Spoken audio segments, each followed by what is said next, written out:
Long before Europeans heard the word El Dorado, the highlands of the eastern Andes were occupied by societies whose development was shaped by distinct ecological conditions and long-standing cultural traditions.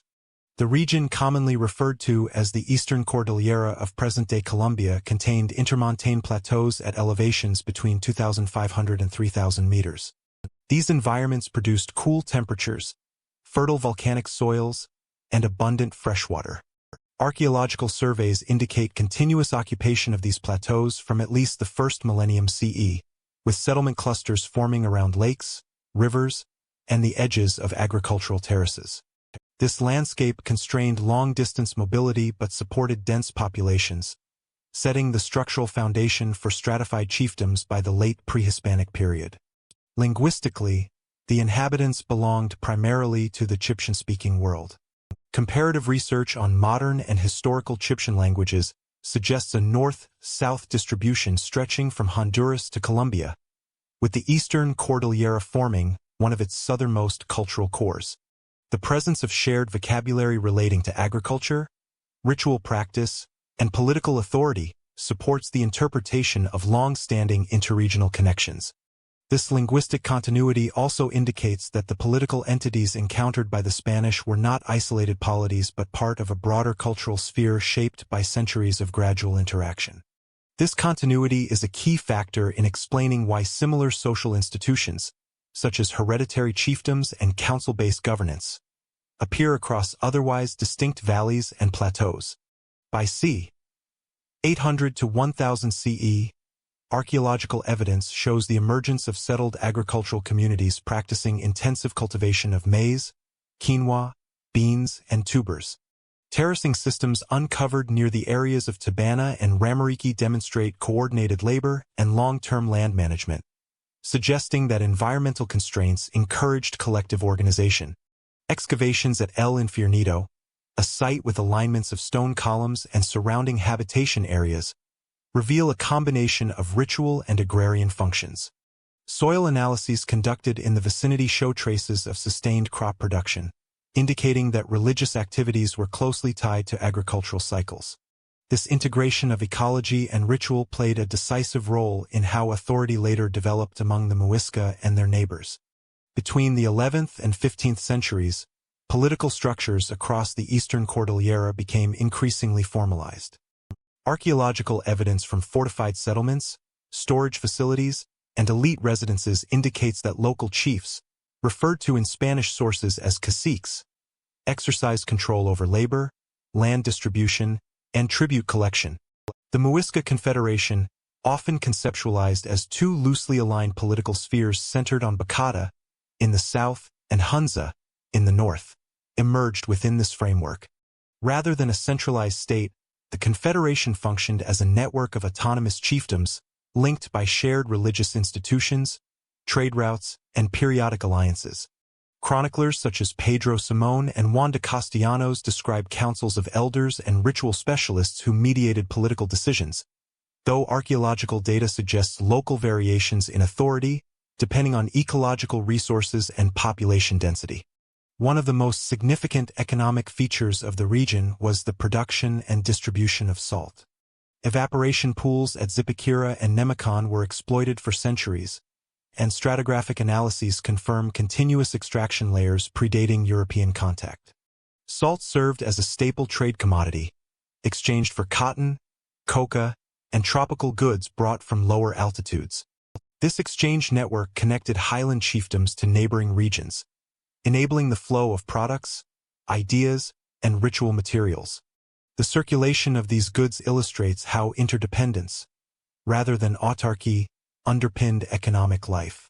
As a result, political leverage often depended on access to resources like salt rather than territorial expansion. In addition to salt, emerald mining played a central role in regional identity. Archaeological work at Chiver and Muso indicates extraction techniques that combined controlled fracturing, wooden tools, and seasonal labor organization. Emeralds were valued not only for their aesthetic qualities, but also for their symbolic association with fertility, water, and cosmic order. Their movement through regional trade routes underscores the presence of specialized labor groups and long-distance exchange traditions. Importantly, emeralds, like gold, were not used as currency. Instead, they served as offerings in religious contexts, further demonstrating how material wealth was embedded in sacred rather than economic frameworks. Gold itself held a specific and limited role within these societies. Metallurgical studies of Muisca votive objects, particularly tunjos, small cast or hammered figures discovered in lake deposits and temple precincts, reveal high copper-gold alloys consistent with local production techniques. These objects were produced primarily for ritual deposition rather than personal accumulation. The widespread presence of such offerings at sites including Lake Guatavita, Sogamoso, and various hilltop shrines indicates a religious system in which leaders demonstrated authority through controlled redistribution and ceremonial gifting. This pattern shows that gold functioned as an instrument of symbolic power rather than a medium of wealth storage. The elite's ability to mobilize artisans and acquire raw materials reinforced their status, but the continual deposition of gold in ritual contexts meant that social prestige was expressed through relinquishment rather than possession. The political and religious center of Sogamoso, known as Swamix in indigenous accounts, was a major hub of ceremonial activity. Excavations of the reconstructed Sun Temple reveal evidence of large-scale wooden architecture, burnt offerings, and layered floors indicating repeated renovation. These findings align with chronicler accounts describing the temple as a primary locus of priestly authority. The structure's ongoing maintenance suggests coordinated labor and centralized ritual oversight, supporting the broader interpretation that political hierarchy and religious authority became more closely intertwined during the centuries preceding European arrival.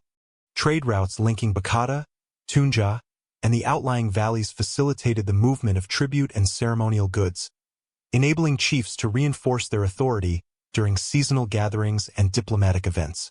The existence of formalized pathways and rest points, confirmed through site distribution analysis, reflects a degree of logistical planning often associated with more hierarchical polities.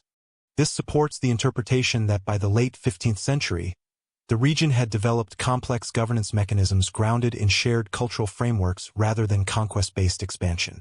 By the eve of contact, the societies of the Eastern Cordillera had developed a mature political landscape shaped by ecological management, ritual authority, and interregional exchange.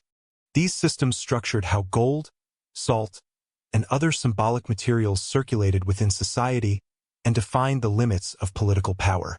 As political and religious systems became more centralized, ceremonial leadership practices took on heightened symbolic meaning, including the ritual use of gold. By the late 15th century, the Muisca ruled through a decentralized network of sacred authority rather than a single kingdom. Their political structure consisted of interlinked chiefdoms that shared cultural traditions, ritual obligations, and economic ties, but did not form a unified territorial state. Ethno-historical accounts by chroniclers such as Juan de Castellanos and Pedro Simón describe a landscape governed by multiple hereditary leaders, each presiding over defined communities and tribute zones. Archaeological evidence supports this interpretation, showing settlement clusters aligned with distinct ecological niches rather than consolidated capitals indicative of state-level governance. The most prominent feature of Muisca political organization was the dual leadership system represented by the Zipa of Bacata in the southern highlands and the Zak of Hunza in the northern plateau. These two leaders did not function as monarchs in the European sense. Rather, they held positions of ritual primacy and political influence within their respective regional spheres. The Zipa exercised authority over southern chiefdoms around the Bogotá savanna, while the Zak led the northern confederation centered near Tunja. Spanish accounts often refer to these figures as kings, but modern scholarship indicates that their power derived from the coordination of alliances, tribute obligations, and ceremonial functions rather than sovereign control. This distinction is essential for understanding why early European observers misinterpreted the political geography of the Eastern Cordillera. Each regional sphere contained numerous subordinate chiefs, or caciques, who managed local affairs, land allocation, and economic production. These leaders maintained hereditary authority typically transmitted through matrilineal lines. Archaeological studies of elite residences at sites such as Tunja and Ramariki reveal evidence of large storage facilities, elevated residential platforms, and craft production areas, all indicating that local chiefs controlled surplus goods and directed specialized labor. Despite these signs of hierarchy, the Muisca lacked institutions commonly associated with centralized states, such as standing armies, codified legal systems, or monumental administrative centers. Their political cohesion emerged from shared ritual practices and inter-chiefdom obligations rather than bureaucratic governance. The relationship between the Zipa, the Zak, and their subordinate chiefs was structured through tribute and alliance networks. Tribute took the form of agricultural goods, cotton textiles, salt cakes, emeralds, and gold objects, each tied to the ecological strengths of different regions.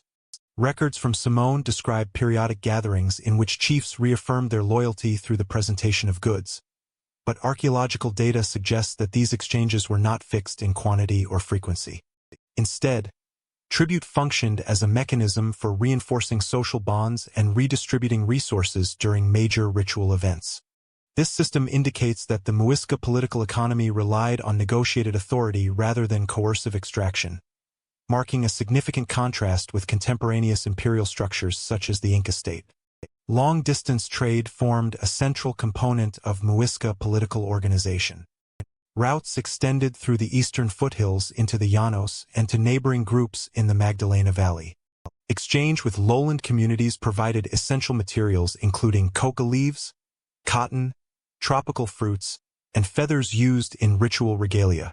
In return, highland Muisca supplied salt, emeralds, and metalwork. Distribution analysis of ceremonial tunjos found across the region shows stylistic variety, but consistent metallurgical techniques, suggesting a shared technological tradition maintained across semi-autonomous communities.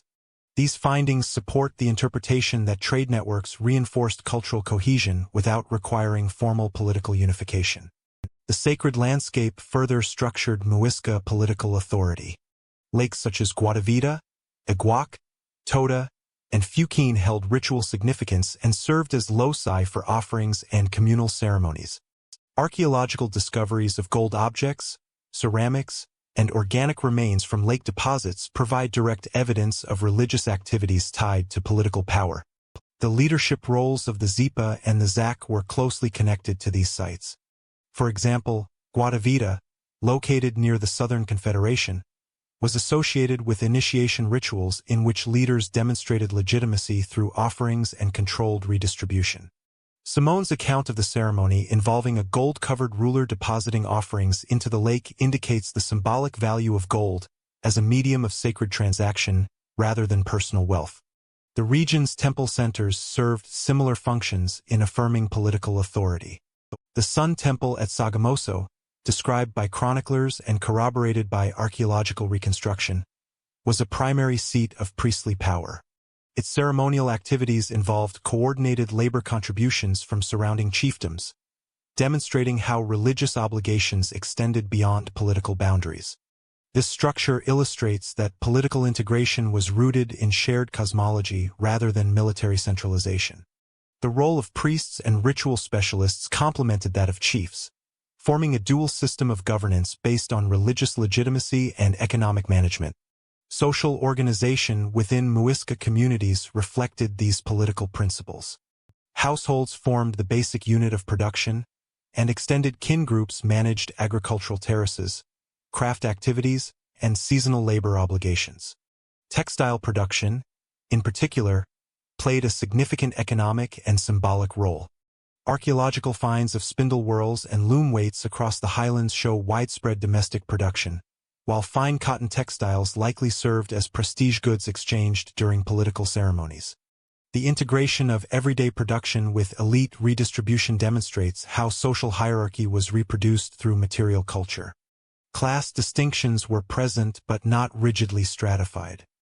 Elites controlled access to specialized crafts, luxury goods, and key ritual sites, while commoners participated in agricultural work and communal ceremonies. Burial patterns offer insight into these distinctions. Higher status individuals were interred with metal ornaments, finely worked ceramics, and sometimes emeralds, whereas lower status burials contained modest offerings. However, the absence of large-scale funerary monuments or royal tombs reinforces the interpretation that elite authority was symbolic and ritualized rather than absolutist. The decentralized nature of Muisca governance helps explain why European explorers struggled to interpret the region's political geography. Seeking models analogous to European kingdoms, chroniclers attempted to map Muisca territories as unified domains with fixed boundaries. In practice, authority was dispersed across overlapping spheres of influence defined by kinship, ritual obligation, and regional resource distribution. This misalignment between indigenous governance and European expectations contributed to early confusion about the identity and wealth of local rulers. The concept of a single, immensely wealthy monarch, an idea that later informed interpretations of El Dorado, emerged partly from these attempts to impose old-world political categories on New World realities. By the end of the 15th century, the Muisca Confederation functioned as a complex but decentralized system built on negotiated authority, ritual leadership, and regional specialization. These political structures shaped the rituals that Europeans later interpreted as signs of a single, immensely wealthy ruler. For the Muisca, gold conveyed sacred legitimacy, not economic abundance. Its value derived from symbolic associations embedded in ritual practice, cosmology, and political authority, rather than its usefulness as a medium of exchange. Archaeological and ethno-historical evidence indicates that gold served primarily as an offering material, a component of votive art, and a marker of ceremonial status. Its role in Muisca society was therefore fundamentally different from European conceptions of wealth, which helps explain why early colonial observers misinterpreted ritual activities as signs of immense treasure. Muisca metalworkers produced gold objects using a sophisticated alloying tradition that relied heavily on tambaga, a mixture of gold and copper. Analyses of tunjos, small anthropomorphic or zoomorphic figurines used as offerings, show variations in metallurgical composition that reflect both artistic choice and ritual purpose. These objects were not designed for circulation or accumulation. Instead, they were deliberately crafted for deposition in lakes, caves, springs, and temples. Archaeologists have recovered thousands of tunjos from sacred landscapes, reinforcing the conclusion that gold existed primarily within the sphere of religious obligation. Muisca cosmology linked gold with the sun, Su, and the life-giving force it represented. Chronicles by Pedro Simón describe how metalworkers associated the reflective quality of gold with solar brilliance, giving it symbolic prominence in ceremonies dedicated to the sun and to elite initiation rites. The Sun Temple at Sogamoso, which Simón and later excavations identify as a major religious center, housed offerings that included gold ornaments and tunjos deposited during seasonal rituals. These practices positioned gold as a medium through which humans communicated with divine forces, reinforcing the legitimacy of political and priestly leaders who presided over such rituals. One of the most cited examples of gold's ritual function is the ceremony associated with the accession of a new zipa. Although colonial accounts were recorded decades after the initial encounters, they consistently describe a rite in which the leader appeared covered in gold dust before making offerings in Lake Guatavita. Simón's narrative, while embellished in later retellings, indicates that this ritual emphasized purification, renewal, and the zipa's responsibility to maintain cosmological balance. The application of gold to the body symbolized alignment with solar power, not material wealth. After entering the lake, the zipa deposited gold objects and ceremonial goods into the water, reinforcing the principle that gold's highest value lay in its surrender to sacred forces. Archaeological investigations at Guatavita support the existence of large-scale offering events. Recovery efforts in the 19th and 20th centuries produced gold ornaments, tunjos, ceramics, and other ritual materials from lake sediments. Although these finds were influenced by uncontrolled excavation methods, metallurgical and stylistic analyses confirm that the objects originated from Muisca workshops and were intentionally deposited. The diversity of recovered items indicates participation by multiple communities, suggesting that Guatavita was a regional ceremonial center rather than a site associated exclusively with the zipa. This aligns with broader patterns in Muisca ritual economies, in which lakes served as focal points for inter-chiefdom gatherings and seasonal renewal ceremonies. The cultural meaning of gold becomes clearer when contrasted with Muisca economic practices. Unlike other pre-Columbian societies, such as the Inca, who used precious metals in imperial workshops, the Muisca did not treat gold as a store of wealth. Their economies relied on agricultural surplus, salt production, textile manufacture, and regional trade rather than mineral extraction. Gold was abundant enough to support extensive ritual production but not central to subsistence. Its restricted use in ceremonial contexts demonstrates that value was defined by cosmological significance rather than scarcity. This distinction is reinforced by Spanish reports of Muisca households lacking large gold reserves despite participating in elaborate rituals. The votive function of gold also shaped the visual language of Muisca art. Tunjos often depict deities, ancestors, warriors, animals, or hybrid forms. Their standardized proportions and recurring motifs suggest that these objects encoded cosmological narratives familiar to participants in ritual events. Iconographic studies show that many Tunjos represent intermediaries between human and supernatural realms, reinforcing their role as offerings intended to maintain social and spiritual balance. The widespread distribution of Tunjo deposits indicates that ritual deposition formed a key component of community identity across the Eastern Cordillera. This ritualized understanding of gold helps explain how European misinterpretations emerged. When early accounts of gold-covered leaders and lake offerings reached Spanish officials in the Caribbean and Castile, they were interpreted through a framework shaped by European political and economic assumptions. Chroniclers familiar with centralized monarchies and monetary systems viewed gold as a sign of personal wealth or state treasury holdings. Consequently, they concluded that a ruler capable of depositing gold into a lake must possess extraordinary material resources. This misunderstanding played a central role in the formation of the El Dorado narrative, which transformed ritual symbolism into an imagined economic abundance. The misalignment between indigenous ritual economies and European expectations extended beyond Guatavita.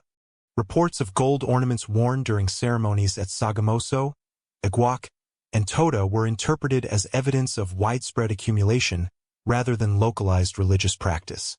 European chroniclers often failed to distinguish between ritual regalia and economic assets, leading to inflated descriptions of Muisca wealth. The absence of large gold hoards in Muisca settlements bewildered Spanish observers, who expected to find royal treasuries analogous to those of the Aztec or Inca. This discrepancy prompted speculation that wealth was hidden or protected, reinforcing the myth of an elusive golden kingdom. By the early 16th century, the Muisca ritual economy had produced a consistent pattern. Gold served to express legitimacy, fulfill sacred obligations, and structure communal participation in cosmological cycles. The symbolic centrality of gold created visually striking ceremonies that, when described to Europeans, encouraged imaginative elaboration. As these ritual practices reached European ears, they were reframed through Old World assumptions about kings, wealth, and cities. By the 1530s, Spanish conquistadors believed that the last great undiscovered realm of the Americas lay somewhere in the northern Andes.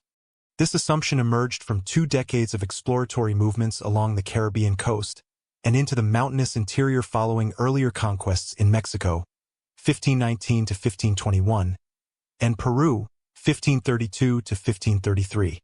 These earlier successes created administrative and competitive pressures that shaped Spain's interest in the region that would later be known as New Granada. From the beginning, Spanish understanding of the northern Andes was fragmented, shaped by limited geographical knowledge, scattered indigenous accounts, and rival expeditions operating under overlapping legal mandates. The earliest Spanish activities in this region developed within the framework of Castilla del Oro, an administrative unit created in 1513 to manage territories stretching from the Gulf of Urabá to Panama. Governors such as Vasco Núñez de Balboa and later Pedro Arias de Vila oversaw sporadic expeditions along the Caribbean littoral, where initial encounters revealed densely populated chiefdoms but no large centralized kingdoms akin to those encountered in Mesoamerica. Rodrigo de Bastidas, one of the first Spaniards to explore the northern coast, 1500 to 1502, mapped the shorelines near present-day Santa Marta and provided early reports describing inland communities engaged in gold working. Archaeological evidence from coastal sites confirms the presence of gold ornaments traded from inland chiefdoms, which contributed to Spanish impressions that richer political centers existed deeper in the interior. Throughout the 1520s and early 1530s, these reports circulated among colonial officials, soldiers, and merchants seeking new opportunities as Caribbean economies shifted from early extraction systems to more stable forms of settlement. As administrative centers such as Santa Marta, founded 1525, and Cartagena, 1533, took shape, they served as launching points for increasingly ambitious expeditions. The broader imperial context shaped these movements. With Peru's conquest producing massive quantities of bullion, many Spaniards believed that yet another major civilization might lie in the mountainous zones to the north. Three figures played central roles in opening routes toward the highlands: Gonzalo Jiménez de Quesada, Nicolaus Federman, and Sebastián de Belalcázar. Each operated from a different direction and under distinct legal claims. Quesada launched his expedition from Santa Marta in 1536 with authorization from the provincial governor. Federman departed from Coro, a German-controlled settlement under the Welser banking family's concession. Belalcázar advanced from Quito following his participation in the Inca campaigns.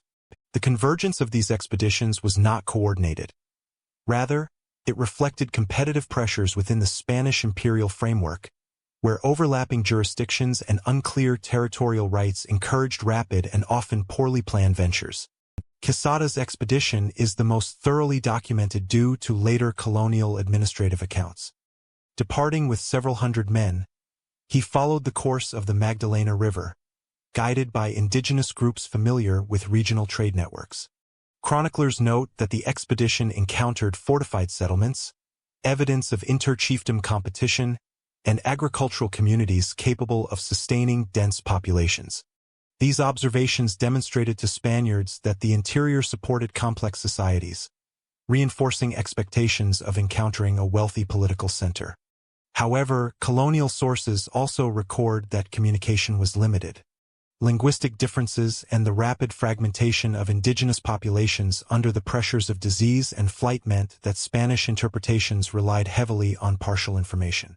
Federman traveled from the northeast, crossing the Llanos and ascending the eastern Cordillera along routes used historically for exchange between lowland and highland communities. His reports describe scattered encounters with mobile groups, as well as references to large towns farther west. Archaeological research confirms that trade routes did connect the Llanos with the Muisca highlands, but these pathways did not lead to centralized urban centers of the type Europeans expected. Federman's reading of indigenous accounts, filtered through interpreters and shaped by comparisons to Mesoamerican polities, contributed to exaggerated assumptions about interior wealth. Belalcázar's advance from the south developed in the aftermath of the Inca Civil War and the Spanish conquest of Peru. His forces moved northward through highland and interandean valleys where communities had long interacted with groups in present-day southern Colombia. The presence of gold in ritual contexts, burial sites, and elite regalia reinforced long-standing European associations between metallurgy and state wealth. Archaeological evidence from the regions traversed by Belalcázar shows that gold use was both widespread and symbolically significant, but not indicative of the treasury-based economies familiar to Europeans. This interpretive gap shaped Spanish expectations as they converged on the Muisca Plateau. A consistent factor across all expeditions was the early misinterpretation of indigenous descriptions of gold and ritual practice. Reports collected by coastal Spaniards often described offerings made at inland lakes, the wearing of gold ornaments during ceremonies, and the presence of metallurgical workshops in highland settlements. Without context, these details were taken as evidence that interior rulers accumulated large stores of precious metal. The ritual economy of the Muisca, where gold was used as a symbolic medium and frequently deposited in lakes, allowed for misunderstandings that amplified expectations of a wealthy kingdom. From the indigenous perspective, early encounters with Spaniards were framed by long-established networks of regional exchange and diplomacy. Highland societies, including the Muisca, were accustomed to negotiating with neighboring chiefdoms and lowland groups. However, the scale, demands, and military tactics of Spanish expeditions differed substantially from previous interactions. Misunderstandings over tribute, ceremonial obligations, and political hierarchy shaped early contact dynamics. In some cases, attempts by indigenous guides to redirect or deter Spanish forces were interpreted as evidence of hidden wealth, further reinforcing Spanish determination to seize imagined riches. By 1536, Spanish movements into the northern Andes had created the geopolitical conditions for sustained engagement with highland societies.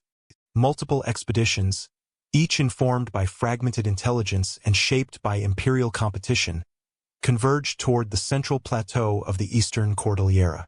The combination of coastal reconnaissance, inland exploration, and elite narratives about wealthy interior lords generated a framework through which Spaniards understood their objectives.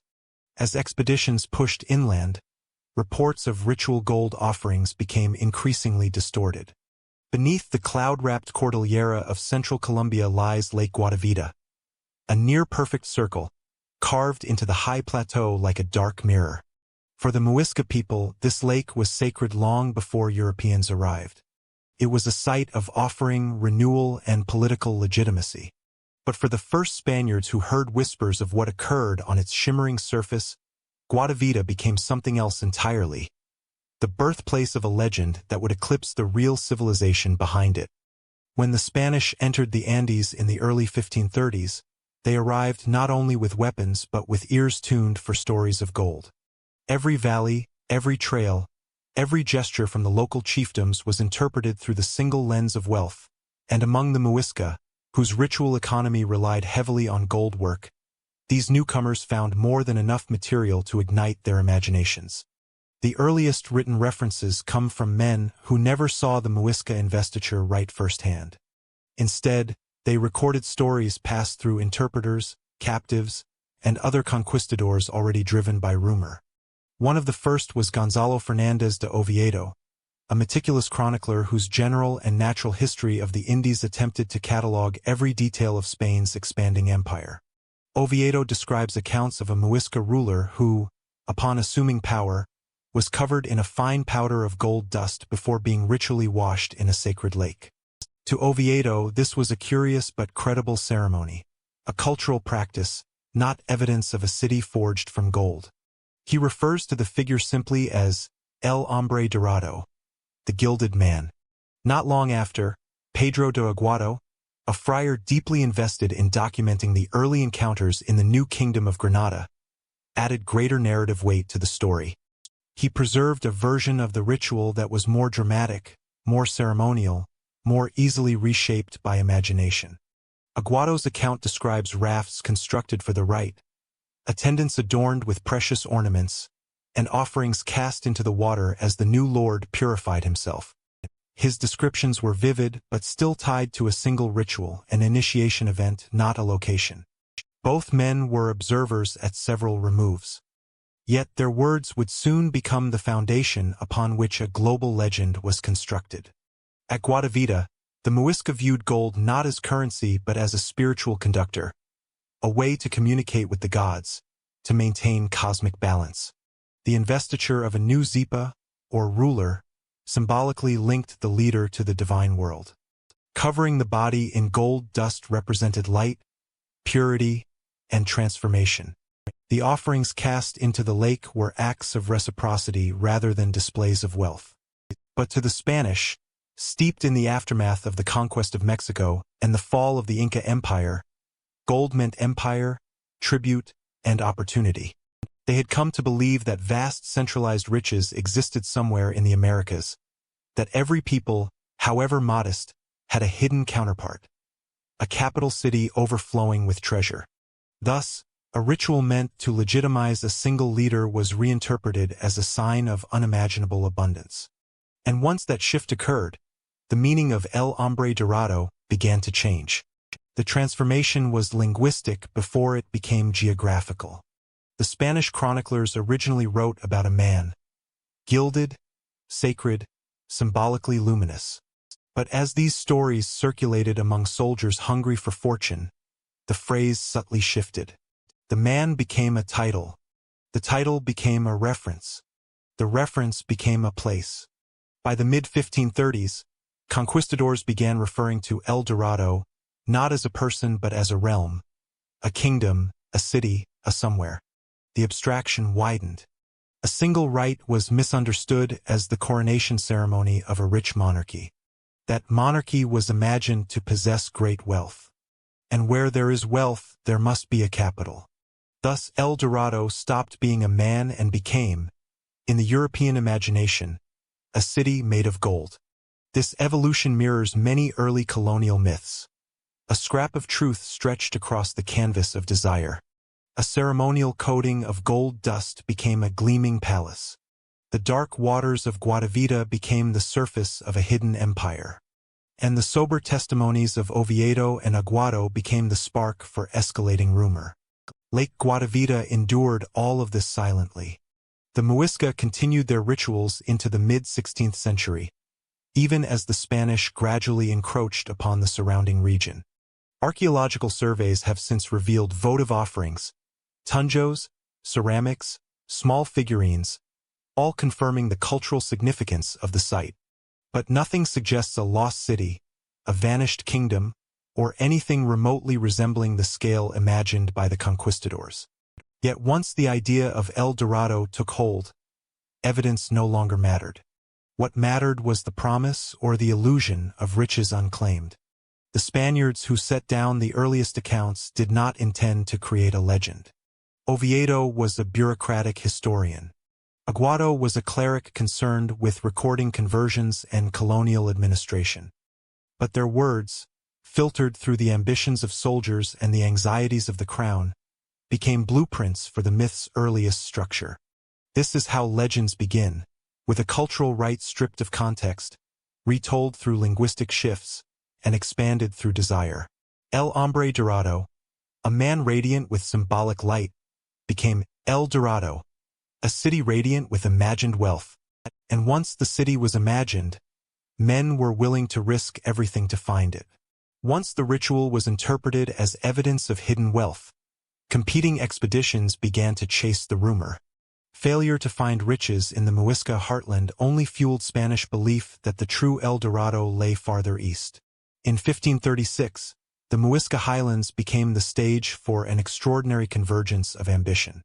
3 expeditions, each led by a different conquistador, each operating independently, and each unaware of the other's movements, began pushing toward the same mountainous interior.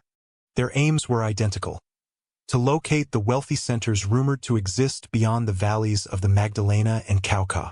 None of them would find a golden city. Yet their simultaneous arrival would shape the political landscape of the region and deepen the growing legend that gold must lie somewhere else, somewhere just beyond reach.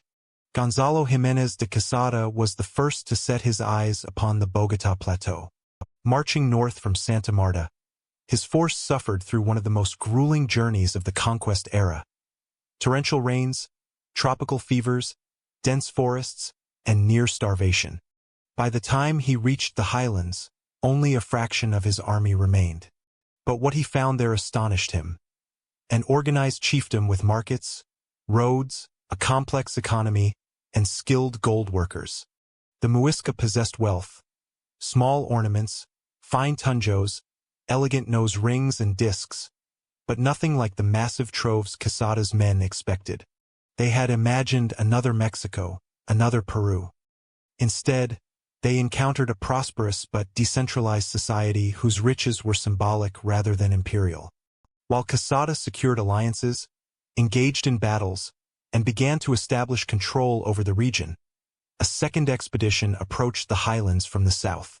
Sebastián de Belalcázar, fresh from the victories in Quito and Popayan, led a hardened contingent accustomed to plunder. He, too, heard rumors of a powerful people in the interior wealthy beyond comparison. When he reached the plateau, he was stunned to discover Quesada already there, claiming the same land, the same victories, and the same imagined treasures. The tension between the two commanders escalated quickly. Belalcázar claimed authority under the jurisdiction of the governor of Quito. Quesada asserted his rights through the jurisdiction of Santa Marta. Both claimed seniority, both argued their mandates, and both invented arguments to justify their presence. The situation was already fraught when a third force appeared from the east, led by Nikolaus Federmann, a German in the service of the Welser banking family of Augsburg. Federmann's trek up from the Llanos was as brutal as Quesada's had been from the coast: swamps, insects, river crossings, and unrelenting heat. Like the others, he expected a kingdom of vast wealth. Like the others, he found nothing of the sort. When all three commanders finally confronted each other in the Muisca heartland, the moment was unprecedented. Three separate expeditions, from three different directions, converging upon a region that held no central treasury, no imperial palace, no mountains of gold. Their encounters produced a standoff that was political, rhetorical, and deeply frustrating. Each man believed he had arrived at the threshold of legendary riches. Each now realized that if such wealth existed, it was not here. The disappointment was profound. Despite the gold objects the Muisca used in daily and ritual life, there was no single cache, no stockpile of treasure waiting to be seized. The cultural value of gold among the Muisca was religious, not material.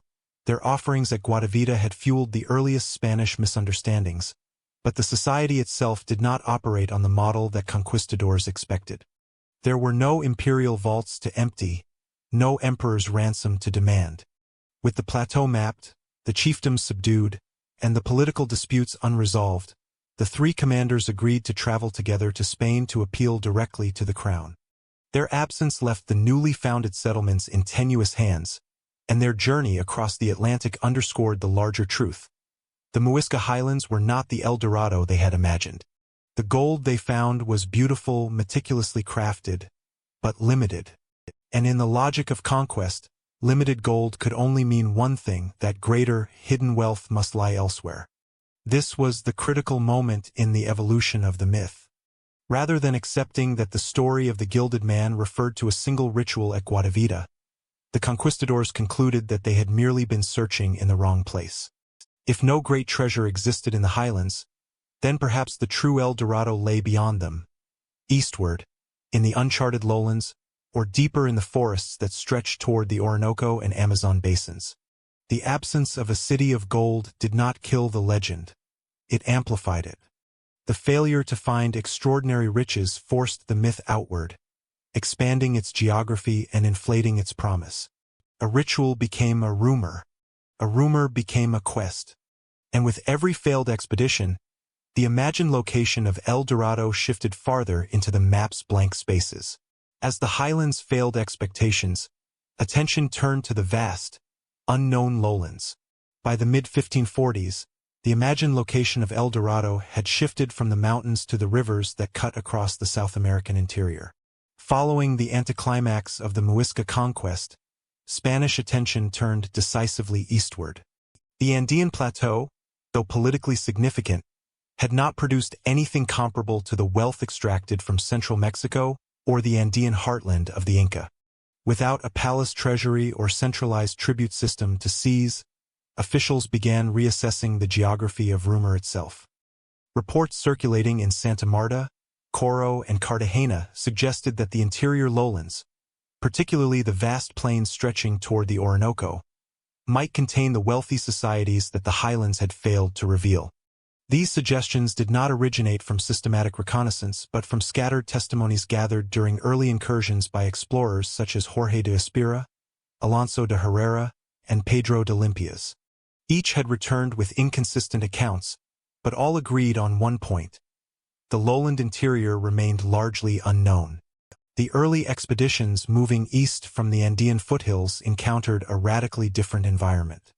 The Llanos Orientales presented open grasslands interrupted by gallery forests, swamps, and rivers that shifted seasonally between drought and flood. Spanish chroniclers noted the difficulties posed by the terrain, limited shelter, extreme heat, and long distances between dependable food sources. Yet these same rivers offered potential access to regions that the plateau-based campaigns had not reached. The Orinoco Basin, in particular, appeared to lead toward communities described as richer and more populous than those already encountered. This perception emerged not from direct observation but from the accumulation of second-hand statements obtained through interpreters operating across several linguistic barriers. One of the earliest and most influential expeditions into this region was led by Jorge de Espira in the late 1530s. His reports, though fragmentary, contained references to groups possessing metal ornaments and conducting long-distance exchange. Archaeologists working in the Middle Orinoco have since confirmed the presence of extensive trade networks that linked Arawakan-speaking peoples across broad distances, exchanging ceramics, feathers, salt, and metal goods. However, Spanish accounts often assumed that the presence of metal implied local production and large-scale wealth.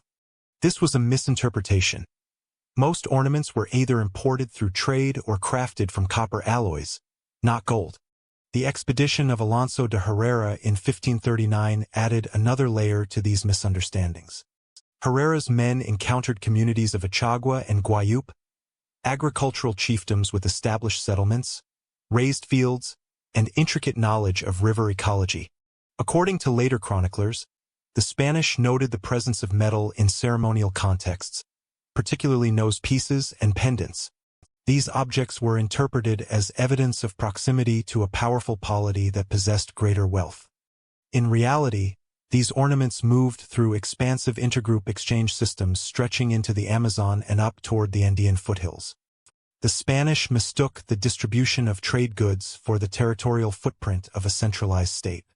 Pedro de Limpias, whose smaller reconnaissance missions extended farther into the Orinoco headwaters, added still more geographic speculation to the developing narrative. His report suggested that certain groups obtained gold from lands beyond the great rivers, a phrase repeated in multiple later documents. In Arawakan and Caribbean languages, such descriptions frequently referred not to distant kingdoms but to relative directions within the landscape, upstream, downstream, or toward neighboring groups. Spanish interpreters, unfamiliar with these spatial conventions, mapped these statements onto the model of a remote, wealthy ruler. Thus, the El Dorado myth began to detach from the highland ritual origins of the gilded man and reattach itself to an imagined lowland polity. These encounters produced two significant interpretive distortions. First, the Spanish conflated ritual metal use with economic abundance.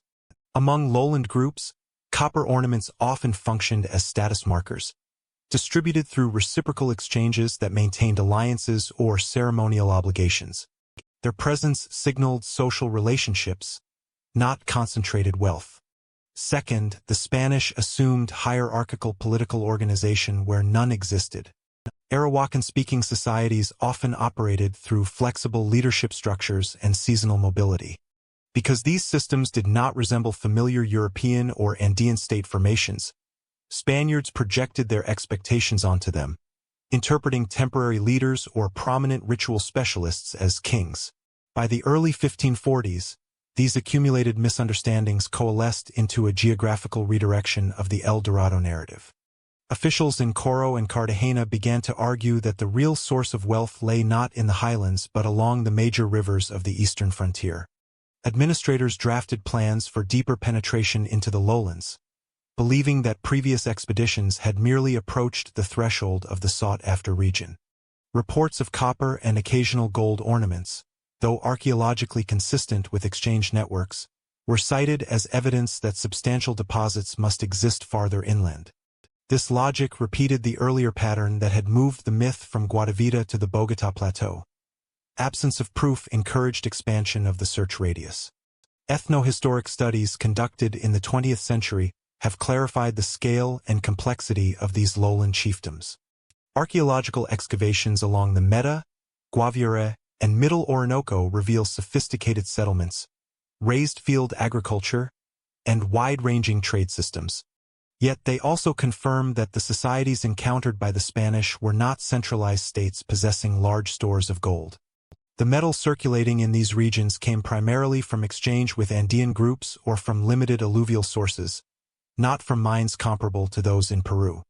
The Spanish failure to distinguish between local production and imported goods allowed rumors to flourish. By 1545, Spanish expectations had fully shifted. The highlands had been mapped, the Muisca subdued, and administrative centers established. With no evidence of a wealthy kingdom there, officials concluded that earlier information must have been incomplete or misdirected. Each new report from the east, regardless of reliability, reinforced this conclusion. The search for El Dorado now followed the course of rivers rather than mountain roads. The myth migrated into the lowlands because the logic of empire demanded that wealth must exist somewhere, and the lowlands represented the largest remaining blank on the Spanish map. As each expedition failed to locate concentrated wealth, the myth moved farther into the lowland interior. From a single ambiguous testimony, European chroniclers constructed an entire imagined kingdom in the heart of the Amazon. The account attributed to Juan Martínez occupies a distinctive place in the development of the El Dorado narrative. According to later chroniclers, Martínez was a Spanish artillery officer who, after being punished by exile in a canoe, drifted deep into the Amazon basin and encountered a wealthy and populous Omagua kingdom. Although no contemporary document confirms the event, versions of the story circulated widely from the mid-1540s onward. These retellings varied in detail but shared core elements. A river journey extending for many days, reception by a powerful ruler, large settlements with elevated buildings, and the sight of gold or gold-colored objects used in ceremonial contexts. As later writers such as Fray Pedro Simón and Castellanos expanded the tale, its geographic ambiguity allowed it to be relocated repeatedly on colonial maps, wherever officials wished to imagine the next possible seat of El Dorado. The earliest references to Martínez's supposed voyage appear only after his death, a point that immediately complicates attempts at verification. Chroniclers reported hearing his story secondhand from soldiers who had allegedly known him, but these accounts surfaced decades after the events they describe. Moreover, Martínez's professional role, an artillery expert, not a frontier explorer, makes the circumstances of his deep river exile improbable. Artillery officers were valuable specialists, and records indicate they were not commonly subjected to punishments that removed them from service. The absence of corroborating administrative records suggests that the story grew from oral retellings shaped by the expectations of the period, rather than from a formal report submitted to colonial authorities. Despite these uncertainties, Martínez's narrative circulated at a moment when officials in both New Granada and Peru were actively searching for new directions to channel exploration. The failure of the Muisca region to yield substantial treasure prompted a renewed interest in the still unmapped interior. When Martínez described Omagua settlements with long houses, raised platforms, and apparent political hierarchy, his description matched European assumptions about what a wealthy indigenous state should look like. The presence of metallic ornaments, reported as gold by later writers, further supported this interpretation. Although these ornaments may have been copper alloys typical of Amazonian exchange networks, the chronicler's adaptations made them appear equivalent to highland Andean gold work. Archaeological research in the central Amazon basin provides a necessary counterpoint to these claims. Excavations along the Solimois and central Amazon corridors indicate that Omagua and Urimagua populations organized themselves into complex riverine chiefdoms with high settlement densities and engineered landscapes. These communities constructed raised agricultural fields, canals, and large communal dwellings, features consistent with Martínez's general description of significant habitation. However, none of the archaeological evidence supports the existence of monumental architecture comparable to the palace described in the embellished versions of the tale. Instead, Omagua's social organization appears to have relied on flexible leadership, seasonal mobility, and extensive marriage and alliance networks that connected dispersed settlements. These characteristics do not align with the rigid hierarchical court described in later colonial narratives. Ethno-historic studies also highlight the geographic inconsistency of the Martínez legend. The Omagua were distributed primarily along the upper Amazon in regions now corresponding to parts of Brazil and Peru, far from the areas where Martínez was supposedly exiled. The logistics of a solitary canoe drifting into this region without deliberate navigation are highly unlikely. Furthermore, the linguistic and cultural features recounted in later descriptions lack precise markers that would associate the story with any single known Omagua subgroup. Instead, they appear to blend general knowledge about Amazonian societies with European models of state organization. The evolution of Martinez's story demonstrates how European chroniclers interpreted unfamiliar sociopolitical structures through Old World frameworks. References to communal longhouses became large halls or audience chambers. Seasonal leadership roles were reframed as hereditary kingship. Ritual gatherings were rewritten as formal political ceremonies. Each transformation moved the account further from the dynamics of the societies in question and closer to the expectations of Spanish administrators seeking justification for new expeditions. The narrative gained credibility not because it was verifiable, but because it offered a coherent and attractive explanation for where the elusive wealth might still be found. Spanish officials seized upon Martinez's account at a strategic moment. Administrative correspondence from the mid-1540s reveals growing frustration with the lack of progress in the interior. Reports referencing Martinez began to appear in planning documents for expeditions departing from Quito, Santa Marta, and Coro.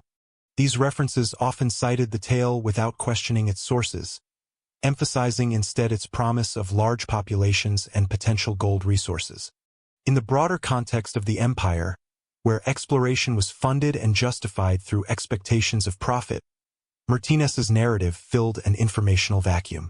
It offered a persuasive target for future ventures precisely because its details were vague enough to accommodate multiple interpretations. The Omagua described in Martinez's retellings also became the foundation for a conceptual shift within the El Dorado narrative. Earlier versions had centered on a ritual practice of gilding a Muisca leader. With Martinez's story, the myth now involved a distant polity with urban centers, a defined ruler and material wealth, a transformation from ritual symbolism to territorial imagination. This shift aligned neatly with Spanish imperial logic.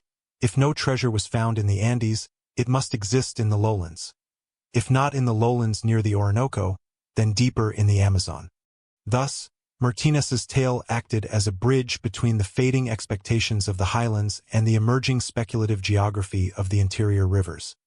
Source criticism highlights how tenuous this foundation actually was.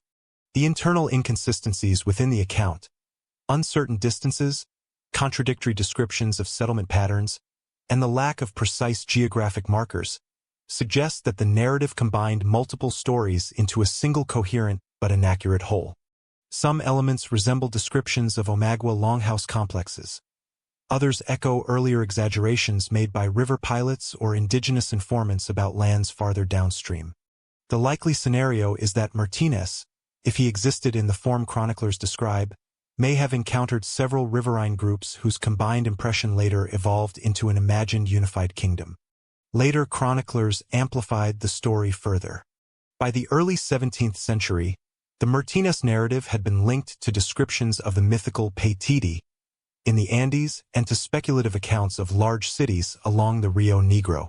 These associations were not based on evidence but on a process of conceptual fusion, where each new rumor reinforced existing expectations. The Omagua kingdom transformed from a regional riverine chiefdom into a supposed imperial center, complete with urban architecture and vast treasure reserves.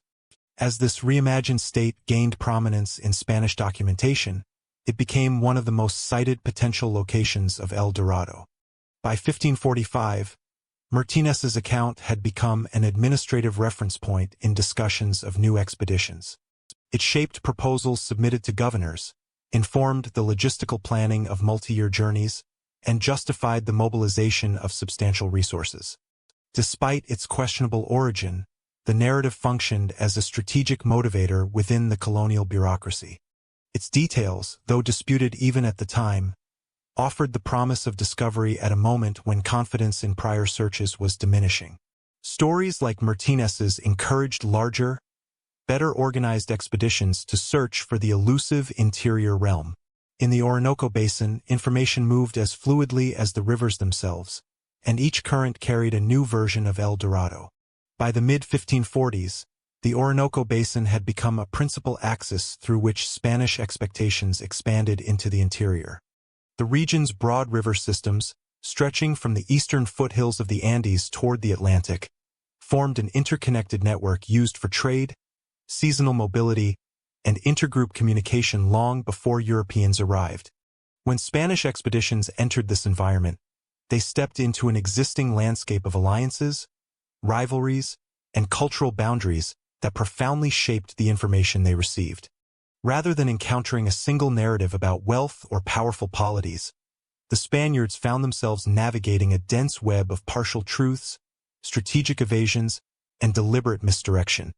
Chroniclers such as Pedro de Aguado and Fray Pedro Simón later captured these dynamics, noting the remarkable frequency with which each community described gold-bearing groups located farther downriver, upriver, or deep within tributary channels. Spanish parties entering the basin often struggled to recognize that much of the information offered by indigenous guides and intermediaries responded to local political concerns rather than to Spanish questions about treasure. Many groups along the Meta, Apure, and Lower Orinoco had already observed the consequences of Spanish expansion in the highlands and on the Caribbean coast. By the 1540s, oral accounts of enslavement, forced tribute, and violent reprisals had circulated widely through intergroup networks. As a result, some communities adopted avoidance strategies tailored to steer the newcomers away from their own settlements or agricultural zones. Chroniclers noted that these strategies frequently involved references to distant peoples who were described as possessing large quantities of gold or as inhabiting fortified settlements. Such statements mirrored Spanish expectations while simultaneously redirecting expeditions toward remote or difficult terrain. The structure of Orinoco communication networks amplified this effect. Linguistic diversity in the basin was high, and Spanish expeditions often relied on interpreters who themselves possessed only partial competence in multiple languages. Messages passed through chains of translation Arawakan to Caribbean, Caribbean to a regional lingua franca, then to a Spanish interpreter produced distortions at each stage. Misunderstandings about spatial terms were particularly common. Expressions that simply indicated direction, such as upriver or toward the Great Water, were interpreted by Spaniards as references to distant kingdoms. Similarly, ceremonial objects exchanged across groups, copper ornaments, feathered headdresses, polished stones, were frequently taken as evidence of regions with greater material wealth. The Spanish tendency to map such information onto a centralized political framework encouraged chroniclers to assign geographical boundaries to rumors that had originally lacked fixed location. Interethnic conflict also played a significant role in shaping what Spaniards heard. Groups engaged in competition over territory, access to fishing zones, or control of trade routes saw opportunity in diverting Spanish parties toward their rivals. Fray Pedro Simón recorded several instances in which communities described distant enemies as wealthy or dangerous, hoping that Spanish military pressure might weaken those adversaries. In other cases, groups used the promise of wealth to guide Spaniards into regions where environmental barriers, marshlands, seasonally flooded forests, or dense tributary networks, would slow their movement and reduce the likelihood of return. Chroniclers interpreted such statements as reports of treasure-bearing polities in the interior, unaware that the information served local strategic aims rather than Spanish economic expectations. Archaeological findings and modern ethnographic parallels help clarify why such patterns emerged. Many societies in the Orinoco Basin organized themselves through flexible political structures that shifted seasonally and were distributed across small, autonomous settlements. Authority often depended on ritual leadership, kinship ties, and control of specific ecological niches rather than on permanent territorial institutions. Large-scale political centers of the kind described in expanded chronicles of El Dorado did not exist in the basin during the mid-16th century. Instead, communities interacted through trade, ceremonial exchange, and periodic conflict. When Spanish emissaries asked about powerful rulers or wealthy kingdoms, local informants often repurposed their questions to describe regionally important groups or rival populations, statements that Spaniards then interpreted through their own frameworks of hierarchy and centralized authority. The dynamic nature of the river system further accelerated the flow of shifting rumors. The Orinoco and its tributaries facilitated rapid movement of information across hundreds of kilometers. Canoe journeys, seasonal trade gatherings, and intermarriage between groups ensured that accounts of Spanish activity spread quickly and unevenly. As new expeditions appeared, indigenous communities sometimes adjusted their statements to reflect updated knowledge about Spanish intentions or capacity. For example, groups that initially described nearby rivals as wealthy might later relocate the rumored wealth farther downriver once they realized that the Spaniards intended to establish a long-term presence. Chroniclers observed that the location of the supposed gold-bearing region moved continuously, sometimes within a single expedition, creating what modern historians describe as a traveling frontier of expectations.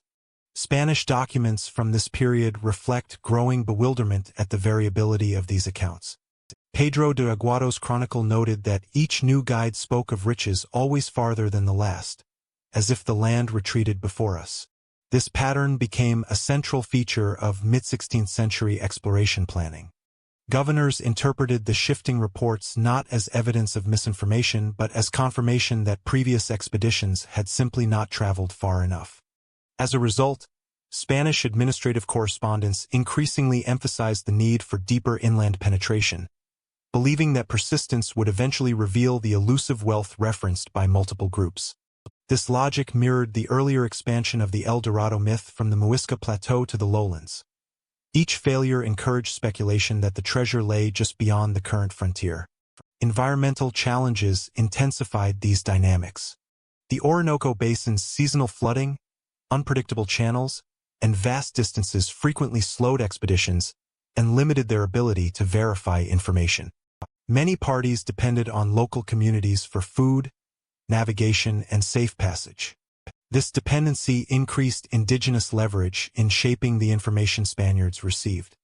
Communities could guide expeditions into marginal areas, provide vague directions, or identify distant groups as potential sources of wealth, all strategies that served to protect their own territories from intrusion. Chroniclers later interpreted these navigational choices as evidence of a deliberate trail leading toward a hidden kingdom, reinforcing the perception that the interior contained unbounded possibilities. By the late 1550s, the accumulation of these rumors created a coherent, though entirely speculative, geography of expectation. Spanish officials believed that the Orinoco corridor connected to wealthy regions somewhere between the central Amazon and the Guaviare Basin. Maps from this period frequently depicted an undefined interior realm labeled with terms such as Omagua, Manoa, or simply El Dorado. These labels did not correspond to actual political entities. Rather, they represented the convergence of rumors, misinterpreted statements, and administrative speculation. The basin had become a conceptual funnel, channeling every new piece of information, whether accurate or not, toward the idea of a singular wealthy polity. This environment, shaped by indigenous agency and Spanish misperception, set the stage for the most ambitious undertaking of the mid-16th century. Expeditions departing from New Granada and Venezuela increasingly framed their objectives around reaching the imagined centers located somewhere within the Orinoco system. The redirection of Spanish strategy was not the result of confirmed intelligence but of cumulative rumor shaped by the interactions along the rivers themselves. These evolving rumors converged dramatically in the most ambitious expedition of the mid-16th century. In 1541, Gonzalo Pizarro began planning what would become one of the most ambitious and disastrous expeditions in the history of the Spanish conquest. Fresh from the consolidation of power in Peru, and operating within a political world still shaped by the fallout of the Atahualpa Civil War and the first waves of encomienda distribution, Pizarro saw the eastern forests not as a void but as the next logical frontier for imperial expansion. Administrative letters from the period make clear that the expedition was not framed as a reckless search for fantasy. Instead, it was portrayed as a rational, strategically grounded venture. A mission to locate valuable spice resources, map potential overland routes toward the Rio de la Plata, and identify interior societies rumored to possess gold.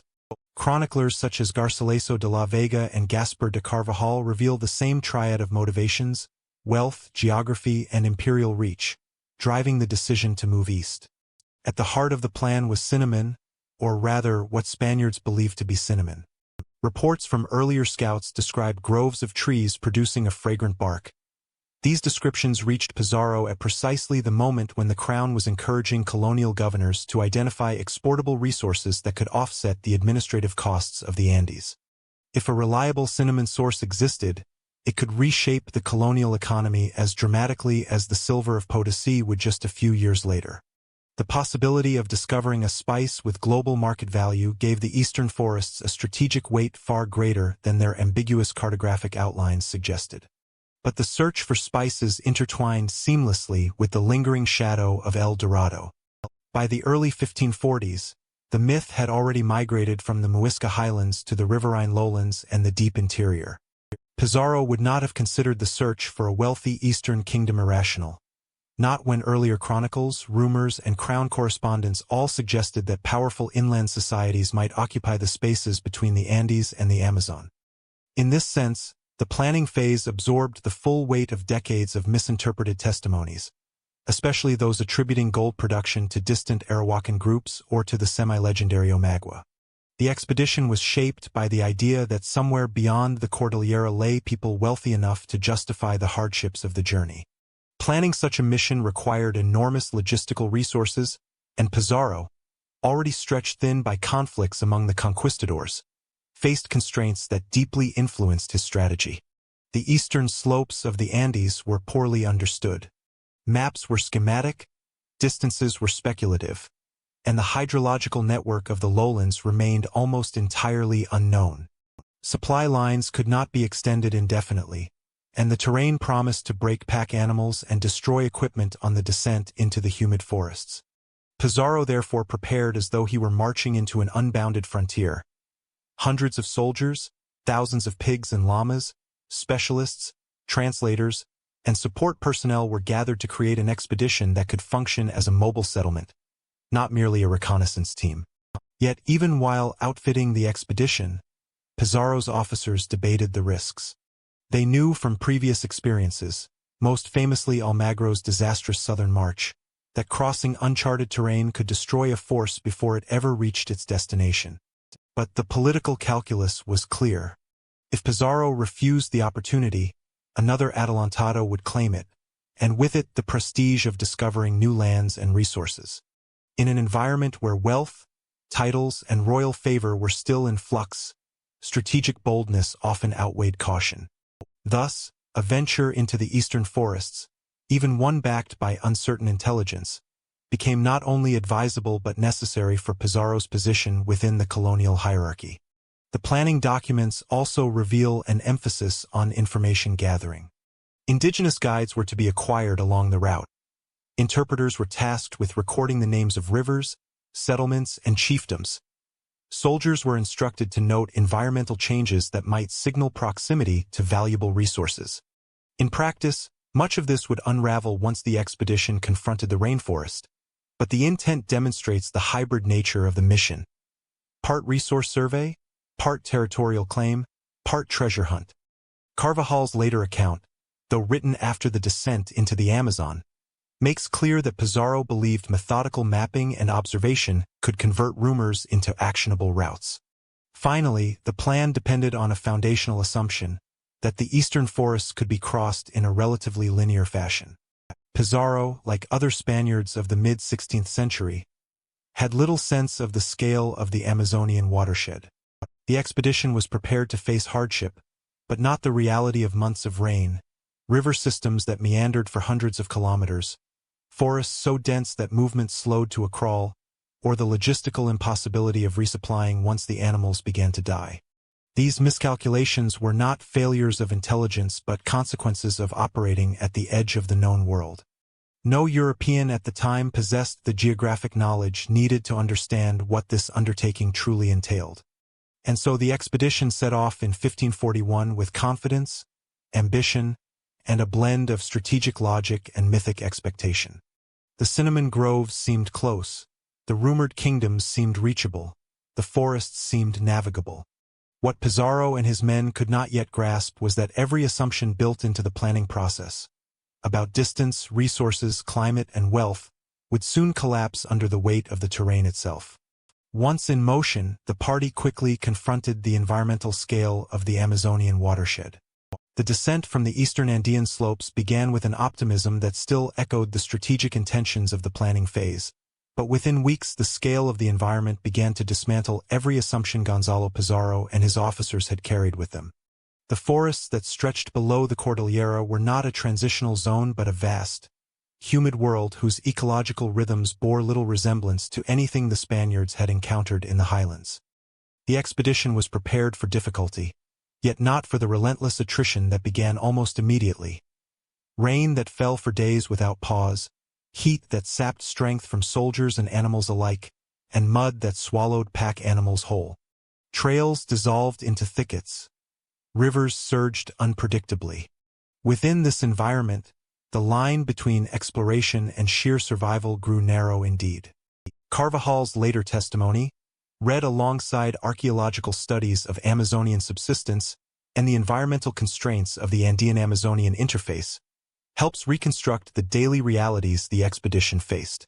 The pigs and llamas that had formed the logistical backbone of Pizarro's plan suffered first. Their bodies, adapted to highland climates and predictable fodder, deteriorated in the humidity and heat. As the animals weakened, the men were forced to slaughter them earlier than intended, converting what should have been a slow, extended reserve of meat into a dwindling cache of emergency rations.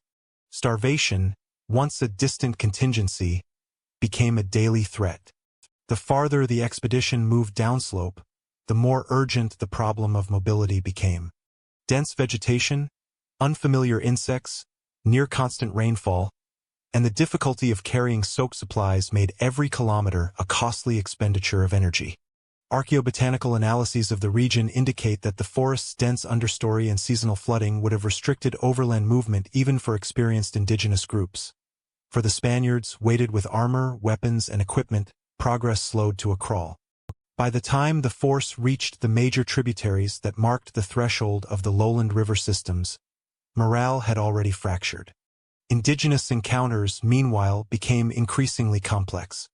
The Spaniards expected to find settled agricultural communities that might offer food or intelligence, yet the frontier zone they entered was dominated by smaller, mobile groups whose subsistence patterns followed the rhythms of the rivers.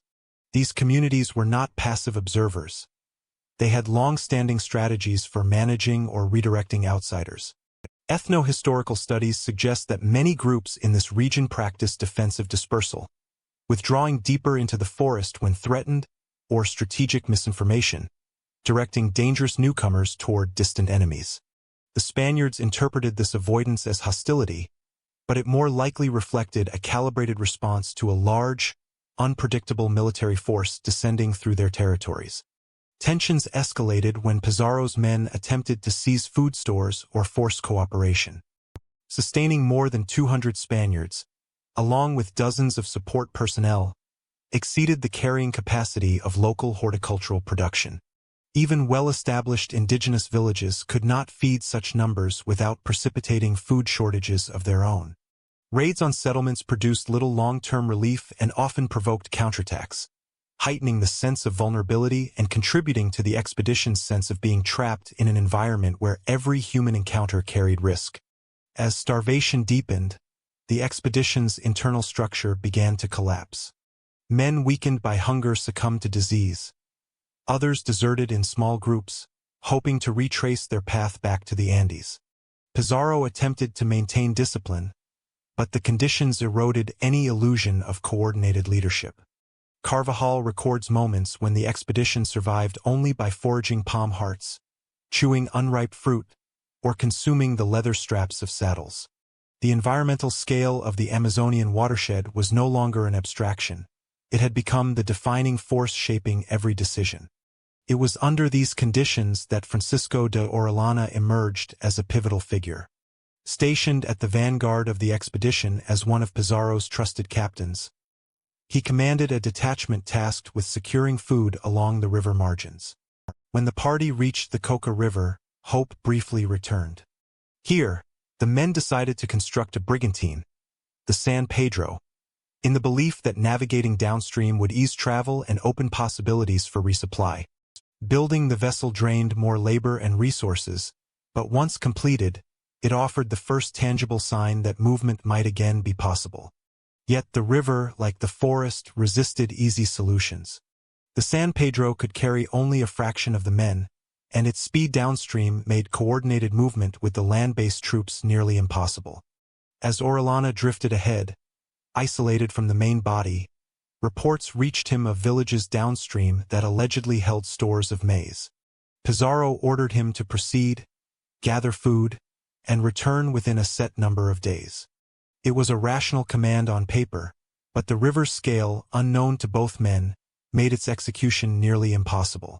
The crucial moment came when Orellana realized that rowing upriver back to Pizarro would be physically unattainable. Countercurrents were too strong, the men too weak, and the distance, though unmeasured, was already too great. Carvajal describes a council meeting aboard the brigantine in which Orellana and his officers debated their options. They could attempt to return and risk starvation, or they could continue downstream, following the current into territories no Spaniard had yet mapped. The decision fractured the expedition's unity. Orellana chose to continue. To Pizarro, the separation appeared as desertion.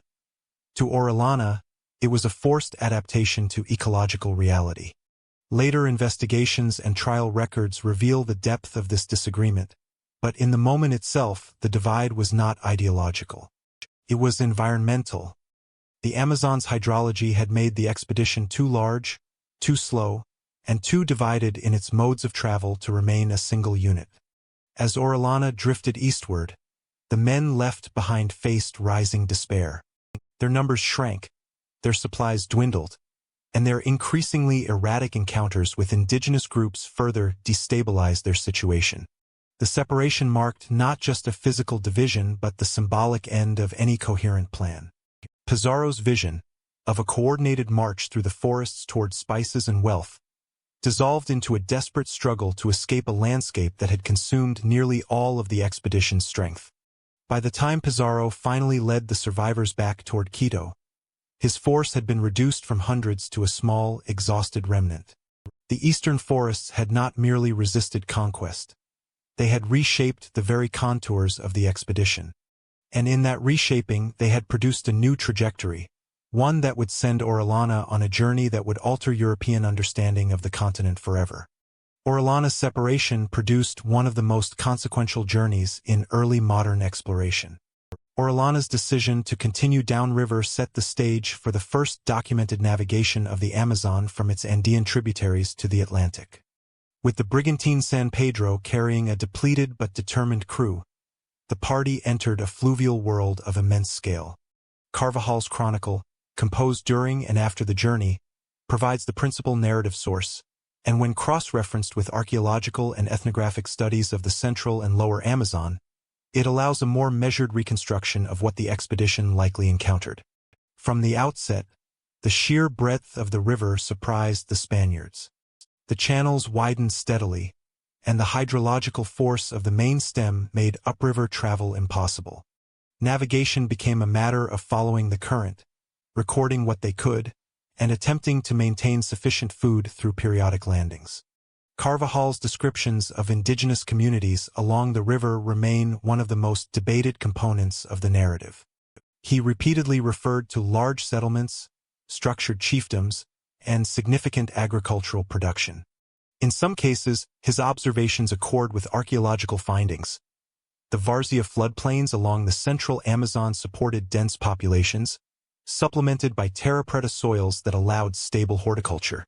Excavations in regions such as the Lower Madeira, the Solomois, and the central Amazon basin have revealed earthworks, habitation mounds, and extended settlement clusters consistent with relatively complex social organization. These data suggest that Carvajal did not fabricate the notion of populous communities. Rather, he encountered areas where demographic density exceeded European expectations for what they assumed to be wilderness. Yet other elements of his account are more difficult to verify. Carvajal described fortified towns, organized defenses, and coordinated military responses to the Spanish incursion.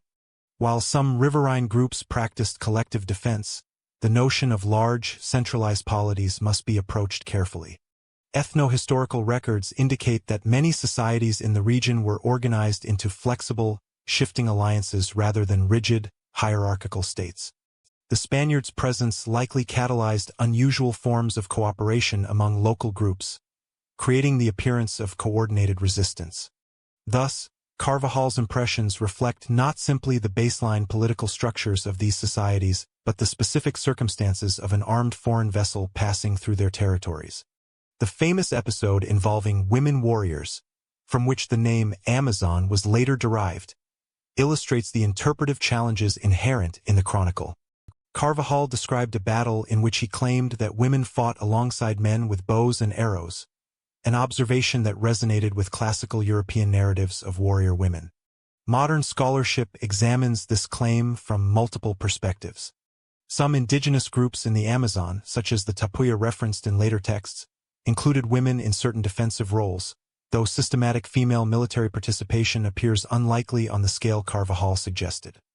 More plausibly, the chronicler's description reflects a combination of rapid observation, cultural misunderstanding, and the influence of European literary traditions. The presence of women on defensive lines, supplying arrows or participating in collective resistance, may have been interpreted through pre-existing classical analogies. The event's prominence in the chronicle nonetheless shaped European expectations, encouraging the belief that the region contained extraordinary and unfamiliar societies worthy of further exploration. Other encounters recorded by Carvajal provide more sustained ethnographic detail. He described agricultural fields of manioc, maize, sweet potatoes, and other staple crops, large canoes used for river transport, and extensive fishing practices, including the use of plant toxins to stun fish in shallow waters. These observations align with known subsistence strategies of many Amazonian societies. Archaeological evidence from habitation mounds, shell middens, and terra preta zones reinforces the idea that intensive agriculture and long-term settlement patterns were widespread along certain stretches of the river.